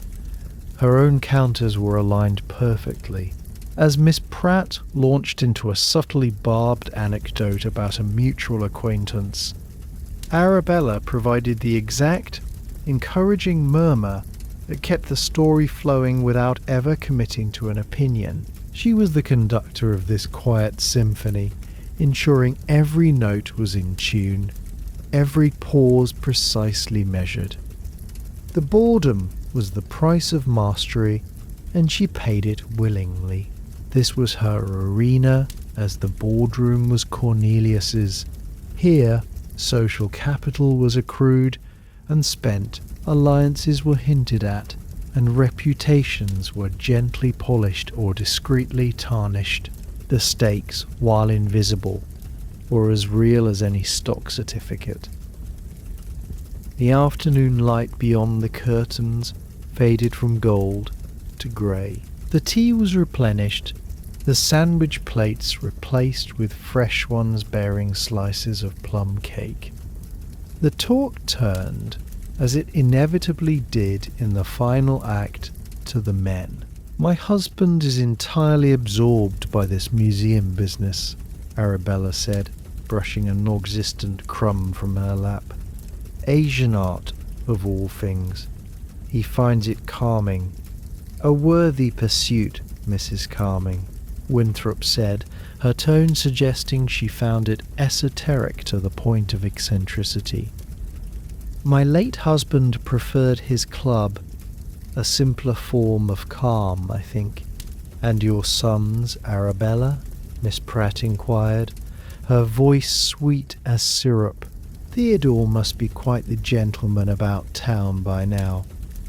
Arabella sensed the trap, the unspoken question about marriage prospects, about purpose. She deflected with practiced ease. "They keep their own calendars. Reginald is devoted to his polo, Theodore to his clubs.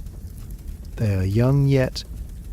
The phrase "young yet" hung in the air, a polite fiction covering a multitude of maternal concerns she would never voice here. As the clock on the mantel chimed a delicate 4 o'clock, the party reached its natural, unspoken conclusion. Cards were laid down, final compliments were exchanged on the excellence of the cake, the blend of the tea. Arabella rose, signalling the end. The ladies departed in the same soft rustle with which they had arrived, leaving behind the faint scent of perfume and the quiet imprint of their presence. Arabella remained standing in the suddenly still room.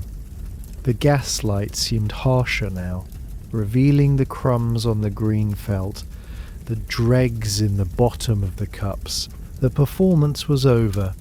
The levitation, the delicate state of suspended animation, where time, worry, and vulgar reality were held at bay, had ended. She felt the familiar, hollow fatigue that followed such exertions. Yet, as her gaze swept over the silent tableau, she also felt the solid satisfaction of a task perfectly accomplished. The fortress of her social world had been reinforced brick by polite brick.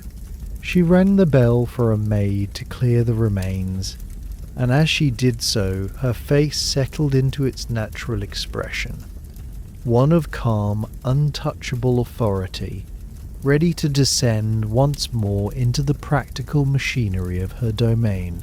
The afternoon had been weightless, but the gravity of her responsibilities awaited, and she was, as always, prepared to meet it.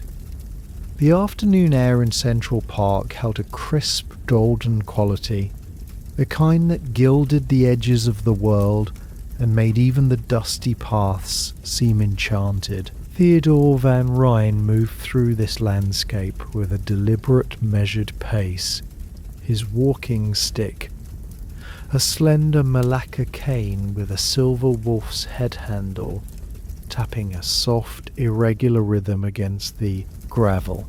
This was not mere exercise.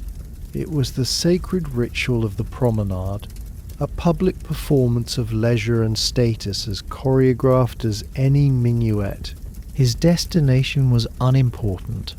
The act of being seen in motion was the point. He entered the park at the Scholar's Gate, nodding faintly to a uniformed nursemaid pushing a perambulator adorned with elaborate brass fittings. The park unfolded before him, a meticulously designed pastoral fantasy. To his right, the carriage drive, a broad ribbon of packed earth, hummed with elegant traffic. Equipages of every description rolled past. Open landauls with crests on their doors, sleek broughams with gleaming lacquer, and high-perched phaetons driven by young bloods who seemed to defy gravity with their nonchalance. The rhythmic clop of well-shod hooves, the faint jingle of harness brass, and the muted rumble of wheels formed a continuous genteel symphony. Theodore's eyes behind his pince-nez catalogued them automatically. The Astor liveries, a distinctive navy and silver. The newer, slightly too bright green of the Vanderbilt coaches. He noted who was with whom: a daughter seated beside her mother, a bachelor friend sharing a carriage with a married lady, the configuration speaking volumes about alliances and permissions. Leaving the drive, he joined the flow of pedestrians on the winding pedestrian mall. Here was the true theatre. Society paraded itself in all its feathered and frock-coated glory. Ladies glided in pairs or small flocks, their bustled skirts swaying, their hats elaborate architectures of silk, feathers, and artificial fruit. Their escorts, men like Theodore, walked with a studied air of detachment, their expressions suggesting their minds were on loftier matters than the simple act of strolling. The air was thick with subtle signals. A lifted chin here, a slight aversion of the eyes there, a complex code of recognition and snub. Theodore offered a shallow bow to a distant cousin from the Rhinelander side, received a cool smile from the wife of his father's banker, and pointedly failed to see a young man whose family was rumoured to have suffered severe losses in the recent railway panic.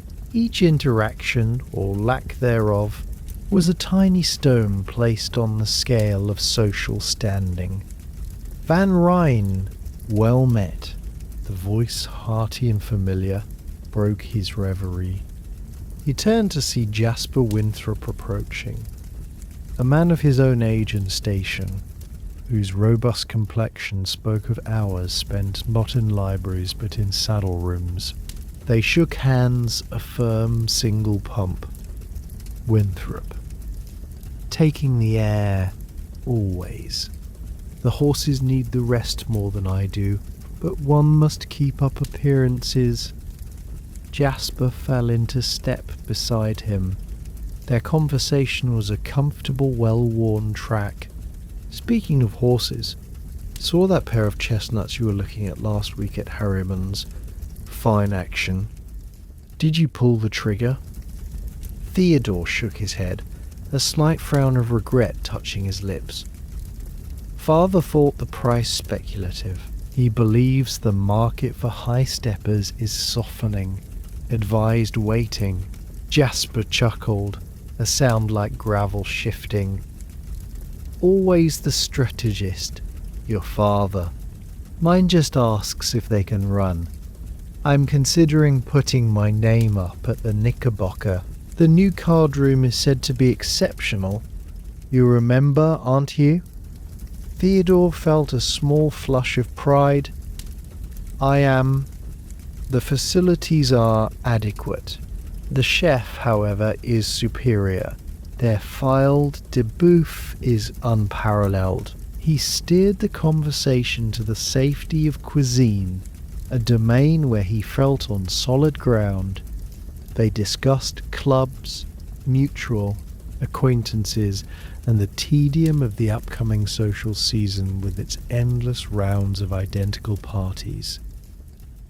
It was all surface, a gliding over depths. Neither man had any interest in plumbing. The talk was a binding agent, a way of affirming their shared place in the world. As they rounded a curve near the Bethesda Terrace, a different sound cut through the park's genteel murmur. The sharp thunk of a ball being struck, followed by sporadic, unseemly shouts of encouragement. A group of young men, jackets discarded and shirt sleeves rolled up, were engaged in a vigorous game of lawn tennis on one of the park's new courts. They dashed about with a frantic, inelegant energy, their faces flushed with exertion. Theodore stopped walking, his gaze lingering on them with a mixture of disdain and a faint, unsettling envy. "Look at that," he murmured to Jasper. "All that leaping about. It seems so strenuous, so public." "Pneuma dish," Jasper grunted, using the German word with distaste. "And a bit vulgar, don't you think? A game for college boys and athletic types. Not our sort." Theodore nodded in agreement, yet he could not look away. There was a raw physicality to their play, a freedom in their abandon that was utterly foreign to him. His own afternoons were a sequence of contained, seated activities. Cards, dining, conversation. His body was a thing to be clothed, presented, and kept still. These tennis players used theirs. They sweated, they strained, they laughed with open mouths. It was undignified, certainly, but as he watched one young man execute a powerful sweeping backhand, a strange, hollow yearning opened inside him. It was not for tennis, but for the unself-conscious vitality it represented, for a purpose that expressed itself in action rather than in passive observation and critique. The feeling was brief, shamed away by a lifetime of training.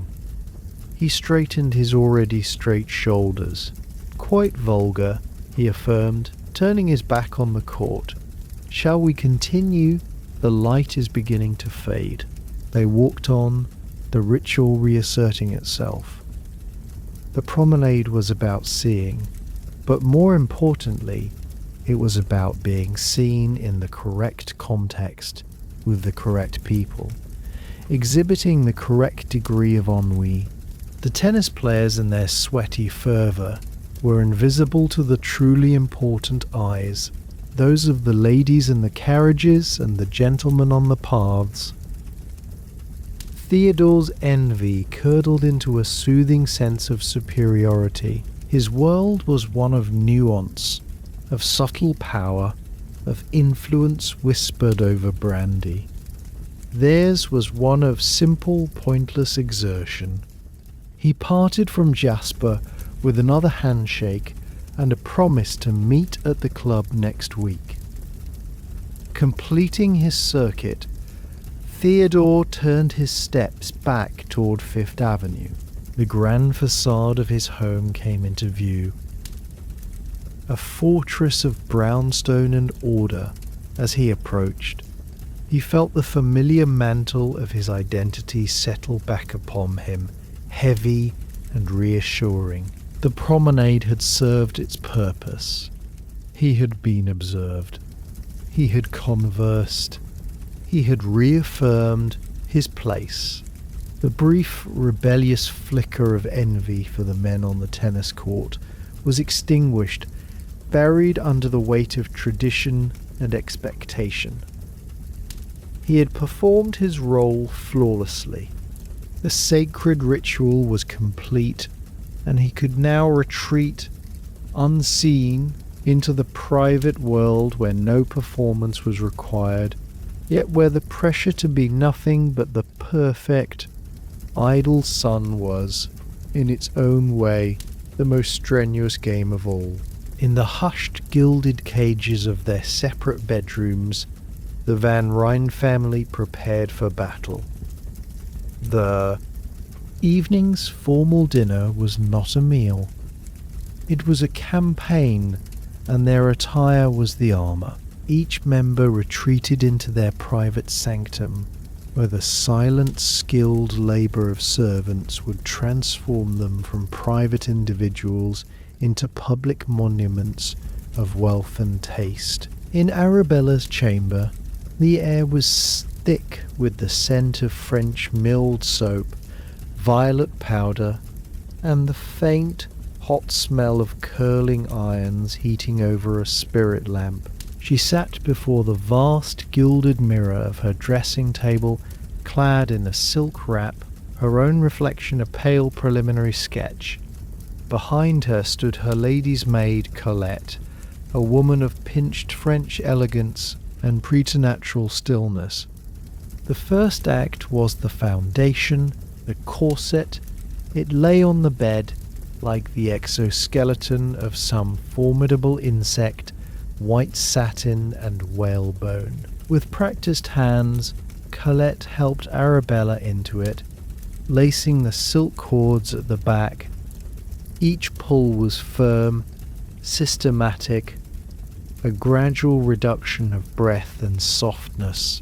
Arabella braced herself against the dressing table, her knuckles whitening slightly as the laces tightened, compressing her ribs, sculpting her torso into the rigid, hourglass silhouette demanded by fashion and her station. It was a familiar constriction, a daily embrace of discipline.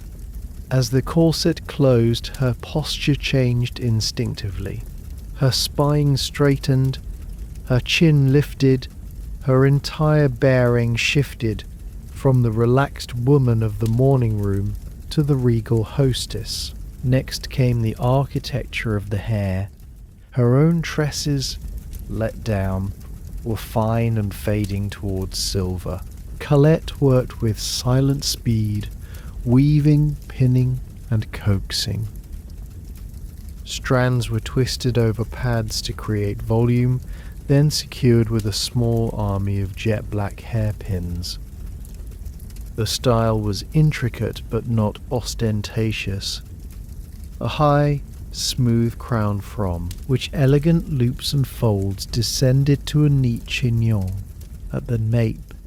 Not a single wisp was permitted to escape. The heat of the irons briefly warmed the air as Colette set the final curls at her temples, each one a perfect spring-like coil. Arabella watched the transformation in the glass, her face now framed by this polished edifice, looked more defined, more formidable. The process erased the gentle weariness of the afternoon, replacing it with a polished mask. Only then was the dress brought forth. It was a gown of deep sapphire velvet, a colour that swallowed the light and gave it back as a rich, sombre glow. The fabric was heavy, its weight a further testament to its quality. Colette and a junior housemaid held it aloft, and Arabella stepped into its depths. The velvet whispered as it was drawn up over her corseted form. The maid fastened the long line of minute silk-covered buttons up the back, each one a tiny victory over the possible. The sleeves were tight to the wrist, the neckline a modest square, trimmed with an inch of antique lace. The skirt fell in thick, luxurious folds, its bustle a subtle, elegant shelf. She was now sheathed, a figure of imposing elegance.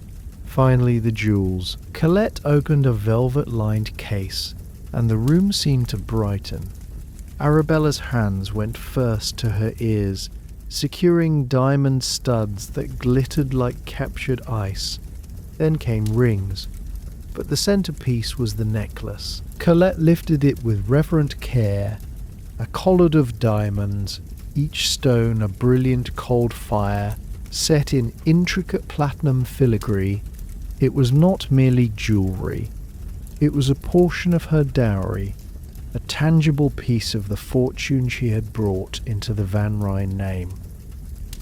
As the cool metal settled against the skin of her throat and the diamonds rested on the lace, Arabella met her own eyes in the mirror.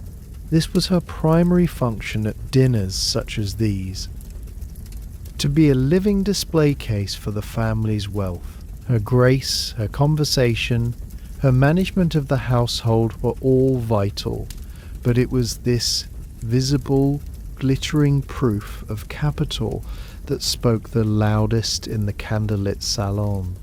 She was the standard bearer, her adorned person the most convincing argument for their continued place at the pinnacle. A fleeting thought, cold and clear, passed through her mind. She was both the jewel and its setting, invaluable yet fixed in her role. Across the hall, in a room smelling of bay rum and leather, Cornelius underwent his own transformation. His valet Stevens moved with the quiet efficiency of an engineer assembling a precision instrument. The formal white tie and tails were a uniform as specific as any military regalia. Out went the day's sack coat and waistcoat.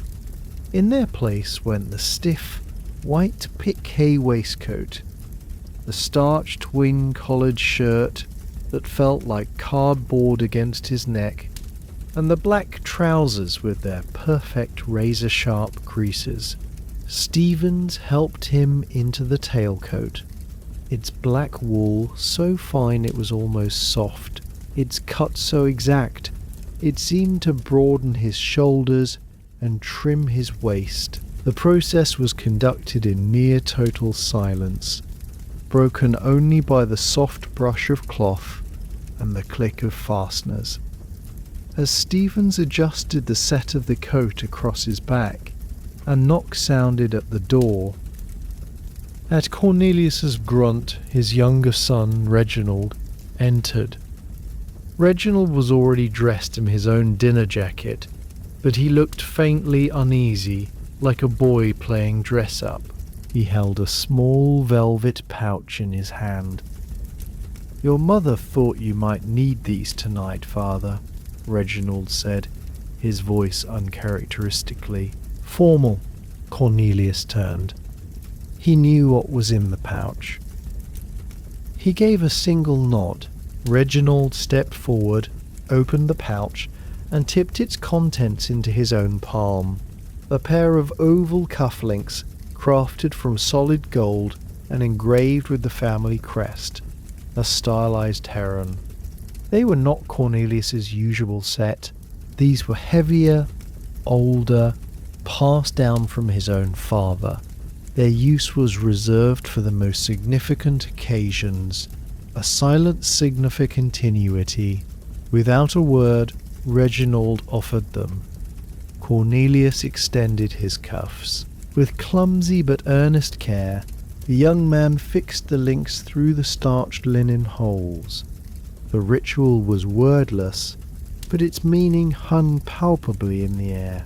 It was a transfer of symbolic authority, a father permitting a son to handle the emblems of lineage, if only for a moment. As Reginald fumbled slightly with the second clasp, Cornelius felt a complex knot of emotions, impatience at the boy's lack of dexterity, a pang of fleeting tenderness, and the heavy weight of expectation. Would this son, so at home on a polo field, ever understand the weight of these small golden discs? The task completed, Reginald stepped back, his duty done. He met his father's eyes for a second, then looked away, a flush on his cheeks. "Thank you," Cornelius said, the words brief and gravelly. Reginald nodded and retreated from the room. Stevens, who had become a statue during the exchange, resumed his work, tying the white bow tie with a series of fluid, effortless flips that resulted in a perfect, symmetrical butterfly. He presented the final touch, a single white gardenia for the lapel, its waxy petals flawless, its scent a clean, furial sweetness. Cornelius turned to the full-length mirror.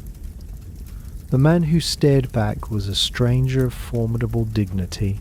The tailcoat imposed a rigid formality, the white tie a stark austerity. The heron cufflinks glinted dully at his wrists, anchors of history. Every element suppressed the individual.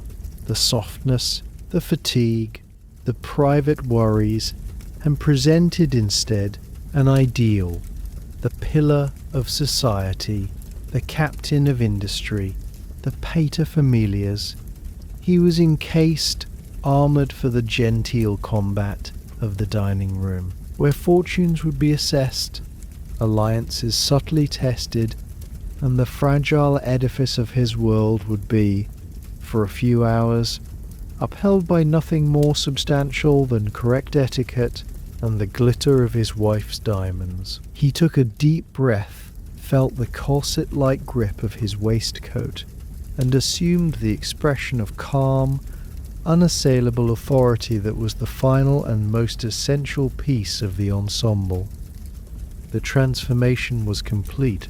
The family, in their separate rooms, now stood as isolated figures of splendour, waiting for the clock to strike the hour that would summon them to unite and present their collective, formidable front to the world. The great drawing room awaited its occupants, a stage set for the evening's performance. Gaslight, amplified by crystal sconces and a central chandelier, poured a honeyed, forgiving glow over the assembled company. The air, still and expectant, carried the mingled scents of beeswax, hothouse flowers, and the faint, clean aroma of starched linen and perfumed skin. Cornelia stood near the marble fireplace, a glass of pale sherry untouched in his hand, the very picture of patriarchal welcome. Arabella, a serene column of sapphire velvet and diamonds, presided from a silk-upholstered settee, her smile a calibrated instrument of warmth and distance. The guests arrived in a soft rustle of anticipation. First came Mr. Harold Carrington, the banker, a stout man with a watchful, calculating eye that missed no detail of the room's appointments. His wife, a small, bird-like woman in dove-grey silk, clung to his arm, her chatter a nervous stream of compliments about the weather and the beauty of the drive through the park. Next was Professor Alistair Finch, imported from Columbia University, a gaunt man with a shock of white hair and an air of benign abstraction, his fingers stained with ink. Lastly arrived the widowed cousin from Albany, Mrs. Eugenia Loomis, a woman of indeterminate age draped in layers of black lace, her gaze sharp with the lonely acuity of one who observes society from its peripheries. Greetings were exchanged, a murmured symphony of polite phrases. Hands were briefly clasped, bows were inclined. The butler, Fitch, moved among them like a silent, elegant ghost, proffering a silver tray of crystal sherry glasses. His presence was a constant, a lubricant for the social machinery. His eyes, however, were everywhere, noting a glass nearing emptiness, a guest in need of direction, the precise moment when the last arrival had been assimilated into the group. The conversation, in these first moments, was a delicate probing of safe ground. The Carringtons praised the unseasonable mildness of the autumn. Professor Finch remarked on the impressive collection of Dutch masters visible in the adjoining gallery, a comment that allowed Cornelius to offer a modest, well-rehearsed discourse on the virtues of Rembrandt's chiaroscuro. Mrs. Loomis observed that the trains from Albany were remarkably improved, though the upholstery in the first-class cars was not what it once was. Arabella guided the flow with invisible threads, her interjections perfectly timed to bridge a lull or steer away from a potential conversational bog. It was all surface, a shimmering insubstantial film over depths. No one wished to disturb. The unspoken effort in the room was palpable. the strain to be effortlessly brilliant, casually informed, and exquisitely bored all at once. At the appointed hour, Fitch materialized at the double doors to the dining room. He did not speak. His mere stance, his slight, respectful inclination of the head was command enough. The company paired off instinctively, following Arabella and Cornelius in a stately procession. The dining room was a breathtaking vision, a deliberate assault on the senses designed to proclaim supremacy. The long mahogany table, polished to a liquid darkness, seemed to float under a constellation of light. Dozens of candles in ornate silver candelabra burned with a steady, unwavering flame, their light reflected and multiplied in the facets of crystal goblets and the rims of gilt-edged porcelain. The centerpiece was a sprawling, improbable mountain of exotic blooms, orchids with serpentine stems, vibrant bird-of-paradise flowers, and cascading ferns, a testament to wealth's power to defy season and geography. At each place setting, a battalion of silver utensils lay in precise alignment, flanking plates adorned with hand-painted scenes of mythological frolic. The air was cool and carried the faint, sweet perfume of the flowers overlaid with the anticipatory scent of the feast to come. Fitch directed the seating with the quiet authority of a maestro. Each guest found their name calligraphed on a miniature card. As they settled into their heavy carved chairs, an army of footmen, their liveries immaculate, their faces blank slates, moved in unison to lay the napkins of damask linen across laps. The service began without a visible signal. The first course was a consommé, a clear amber liquid so rich and intense it tasted like distilled essence of fowl served in delicate Severus cups. The conversation, now lubricated by wine and the ritual of eating, ventured into slightly deeper waters. Professor Finch, emboldened by a superb white Bordeaux, lamented the modern student's lack of Greek. Mr. Carrington countered with the practical virtues of engineering and finance, sparking a gentle faux debate about the nature of useful knowledge. It was all conducted with smiling courtesy, each man conceding points with graceful futility. Arabella and Mrs. Carrington discussed the recent exhibition at the Metropolitan, a dance of opinions so carefully balanced they cancelled each other out. Mrs. Loomis listened, her sharp eyes darting between speakers, storing anecdotes for future dissection. Course followed course with metronomic precision. A fillet of sole in a velvety white wine sauce, adorned with a single perfect truffle slice. Then a delicate lemon sorbet, served in a miniature silver urn to cleanse the palate. The footman moved in a silent, intricate ballet, removing plates with one hand while presenting new ones with the other, never crossing, never clattering. Fitch stood sentinel at the sideboard, his gaze overseeing every transfer, his slightest nod correcting an infinitesimal misalignment of a platter. He was the conductor, and the footman his orchestra, playing a symphony of seamless service. The main roast arrived, a saddle of lamb, its exterior a crisp, herb-flecked crust, carved by Fitch himself at the sideboard with a surgeon's reverence. The accompanying sauces were presented in silver boats, the vegetables arranged in artful, geometric mounds.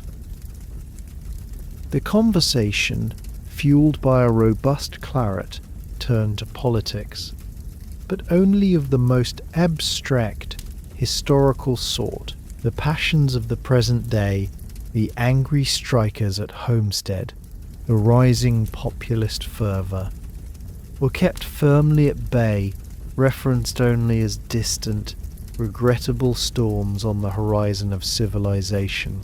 They spoke of Roman senators and Venetian doges, safe in their shared, unspoken agreement that their own world, for all its minor flaws, was the pinnacle toward which history had been striving. Throughout, the effort was immense but meticulously concealed. Cornelius laughed at a banker's joke just loudly enough, his mind half on the lamb's tenderness and half on the quarterly reports he would review tomorrow. Arabella ensured every guest felt attended to, her questions about a cousin in Albany or a charitable society in Brooklyn demonstrating a memory that was both a weapon and a courtesy. The sons, Theodore and Reginald, performed their parts with varying degrees of success. Theodore offering a correctly obscure literary allusion, Reginald managing a coherent opinion on horse breeding. Their contributions were small, polished stones, added to the edifice of the family's presentation as the final savoury course was cleared. A selection of cheeses and crisp, thin wafers, and the dessert service of spun sugar and crystallized fruits was laid. A fragile harmony settled over the table. The candles had burned lower, casting deeper pools of shadow. The wine had softened edges. The performance for now was nearing its intermission. They had all been brilliant. They had all been effortless. The armour of civilization, the fine clothes, the exquisite food, the impeccable service, the coded conversation, had held, repelling the chaos of the ordinary world. Fitch, observing the relaxed postures, the slowing pace of the mark, conversation, allowed himself the faintest inward signal. The most critical phase of the service was complete. The fortress of the Van Ryn dinner table had been successfully defended, not by force, but by the overwhelming silent power of perfect form. The final carriage wheels had crunched on the gravel, bearing away the satisfied hum of the Carringtons, the abstracted murmur of Professor Finch, and the lingering lace-draped presence of Cousin Eugenia. The great oak door of the house on Fifth Avenue closed with a solid, final thud that seemed to seal the evening within a vault of silence. In the hall, the last gas jets were being extinguished by a footman, their hissing descent into darkness, marking the end of the public day. Cornelius Van Ryn stood for a moment in the sudden quiet, the formal shell of his tailcoat, feeling like a carapace he could now, at last, begin to shed. With a wordless nod to Fitch, who bowed and melted into the shadows of the service passage, Cornelius turned and sought the one room in the vast house that was truly solely his. The library door swung open on well-oiled hinges. He entered, and the world of performance fell away. Here there was no need for brilliant conversation or patriarchal poise. The room welcomed him with a profound, leather-scented silence. It was a long, high-ceilinged chamber, its walls from floor to cornice armoured, not in stone, but in the rich, variegated bindings of thousands of books. The colours were a muted tapestry of burgundy, forest green, oxblood, and faded gold leaf. A single green-shaded reading lamp on the vast partner's desk cast a warm, intimate pool of light, leaving the rest of the room in comforting bloom. The only other illumination came from the low fire crackling in the marble hearth, its flames dancing over the brass andirons and casting restless shadows that leapt along the bookshelves like shy, silent spirits. He shrugged off his tailcoat, letting it drape carelessly over the back of a worn leather armchair.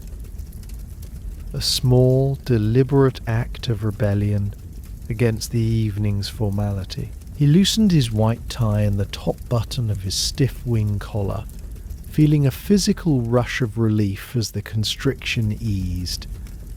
From a humidor on the desk, he selected a cigar, a robust Havana, and clipped its end with a silver cutter. He held the cigar to his nose, inhaling the rich, earthy aroma of the uncured leaf, then leaned forward to light it from a long spill kindled in the fireplace. The initial puff was a ritual of reclamation. The smoke, dense and fragrant, curled into the still air, a private signal that the mask was off. At the sideboard he poured 3 fingers of amber brandy into a heavy crystal snifter. He swirled the liquid, watching it coat the glass with viscous legs, then brought it to his nose, the complex bouquet of oak, vanilla, and dried fruit rising to meet the cigar's spice. He settled into the deep embrace of the armchair, the leather sighing softly under his weight. For the first time since dawn, he was utterly alone. Not even Stevens would intrude here unsummoned. This was the ghost hour, that rare interlude between the demands of the day and the oblivion of sleep, when the house itself seemed to hold its breath. His gaze drifted across the room to the one piece of wall not covered by bookshelves. There, in an ornate gilt frame, hung the family portrait commissioned the year after his father's death. It depicted a younger, sterner Cornelius, his hair still dark, seated with Arabella beside him, her hand resting on a table. Theodore and Reginald, rendered as solemn boys in velvet suits, stood stiffly at their sides. The painter had captured their likenesses, but not their souls. The canvas was a facade of unity and promise. Looking at it now, Cornelius felt the full, crushing weight of the promise it represented. He was the link between the fortune amassed by his grandfather's shipping ventures and multiplied by his father's railroad investments, and the future generations who would, he hoped, do more than merely spend it. The pressure to preserve and to grow was a constant cold companion. Markets could swoon on rumours from London. New industries, helmed by brash men with unfamiliar names, could render old fortunes obsolete overnight. Rivals like the grasping Carringtons of the world were always circling, their compliments at dinner masking a voracious appetite for advantage. He took a long, slow draw on his cigar, the ember glowing brightly in the dimness. The brandy warmed a path down his throat. A memory, unbidden and surprisingly tender, surfaced through the fiscal anxieties. It was of Arabella earlier that evening, just before the guests arrived. He had passed her in the upstairs hall. She was adjusting a diamond hairpin, her profile etched against the window's twilight. For a fleeting second, unobserved, her face had been unguarded, not weary but profoundly composed. Like a general surveying a battlefield, she was certain to command. In that moment, he had felt not the usual detached respect, but a surge of something warmer, a recognition of her as his true partner in this endless campaign of maintenance. She was the steadfast garrison to his forward command. The thought was a small glowing coal in the chill of his solitude. But the warmth could not last. The practical, worrying mind reasserted itself. The figures from the quarterly reports shuffled behind his eyes. The troubling news from the homestead works was not just an abstract principle of labour. It was a potential spark that could ignite wider unrest, destabilise markets, shrink dividends. The professor's gentle disdain for useful knowledge rankled.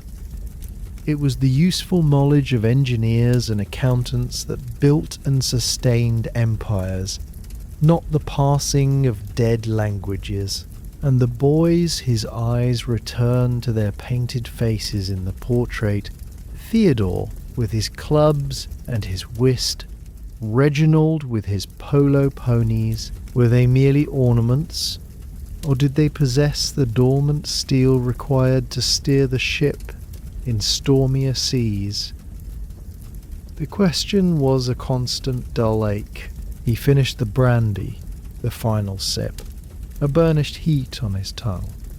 The cigar had burned down to a firm grey ash. He rose, careful not to topple the delicate column of ash, and deposited the remnant in a heavy crystal ashtray. The fire in the grate had subsided to a bed of pulsating embers. The silence in the room was now absolute, a palpable presence. It was the silence of the house when its machinery finally stilled, the silence of the city beyond the thick walls and draped windows. A world momentarily paused. He stood before the bookshelves, not reading titles, but simply absorbing their solidity. The gentle Brühigende Gerach of old leather and mellowing paper, mingled with the ghost of his cigar smoke, was the scent of permanence, of things built to last. This library was his true fortress, more impregnable than any boardroom or dining salon.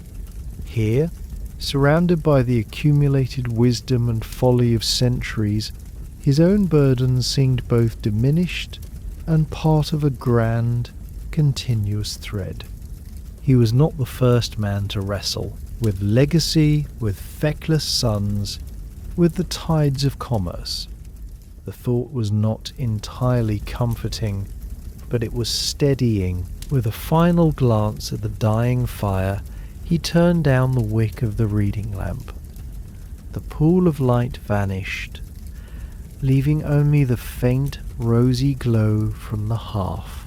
He left the library, closing the door softly behind him, sealing the quiet and the smoke-scented solitude within.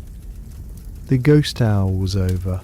The worries remained, but they had been temporarily contained, held at bay by leather, tobacco, and amber liquid, forced back into their proper place until the merciless light of morning would summon them forth once more.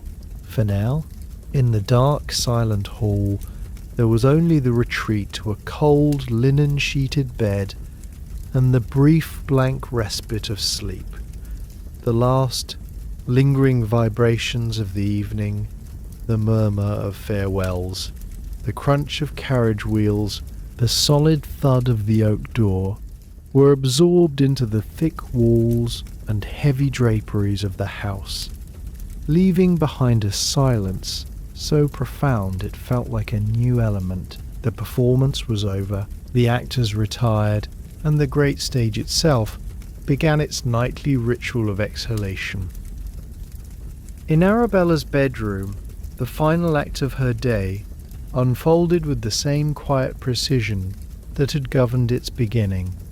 Colette, her face a mask of tireless focus, stood behind her mistress, her fingers working with methodical grace at the intricate line of silk-covered buttons that marched down the back of the sapphire velvet gown. Each button released was a small liberation. The heavy fabric sighed as it slid from Arabella's shoulders, pooling at her feet like a deflated royal mantle. The constricting embrace of the corset followed, its laces loosened with a series of gentle, systematic tugs.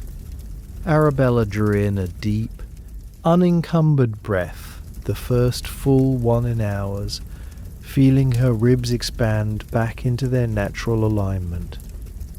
The diamonds were removed next, each piece placed without a sound into its velvet-lined compartment. The cold fire left her throat and ears, leaving only the faint, ghostly pressure of their weight on her skin. Colette brushed out the intricate coils and pins of the evening coiffure, the hair falling in a soft, silver-streaked cascade. A simple braid was woven for the night, and a robe of ivory cashmere was draped over Arabella's shoulders. With a final, silent curtsy, Colette extinguished all but one bedside lamp and withdrew, closing the door with a click as soft as a falling petal. Below stairs, the machinery of service entered its final cleaning phase. The dining room, that temple of abundance, now lay in a state of splendid ruin. The footmen, their formal stiffness abandoned for efficient haste, moved through the carnage of the feast. Towering stacks of dirty china were carried to the scullery. Crystal glasses, smudged with fingerprints and wine dregs, clinked softly as they were gathered. The magnificent centerpiece of exotic blooms, already beginning to wilt in the candle-warmed air, was carefully dismantled, its costly components destined for the compost heap. In the kitchen, the air was still thick with the ghosts of 100 flavors, reduced sauces, roasted meat, sweet pastry, but now overlaid with the sharp, clean scents of soap and hot water. O'Malley, having overseen the plating of the final cheese course, had retired to her small sitting room, her authority ceded to the scullery maids who scrubbed and scoured under the watchful eye of the night watchman.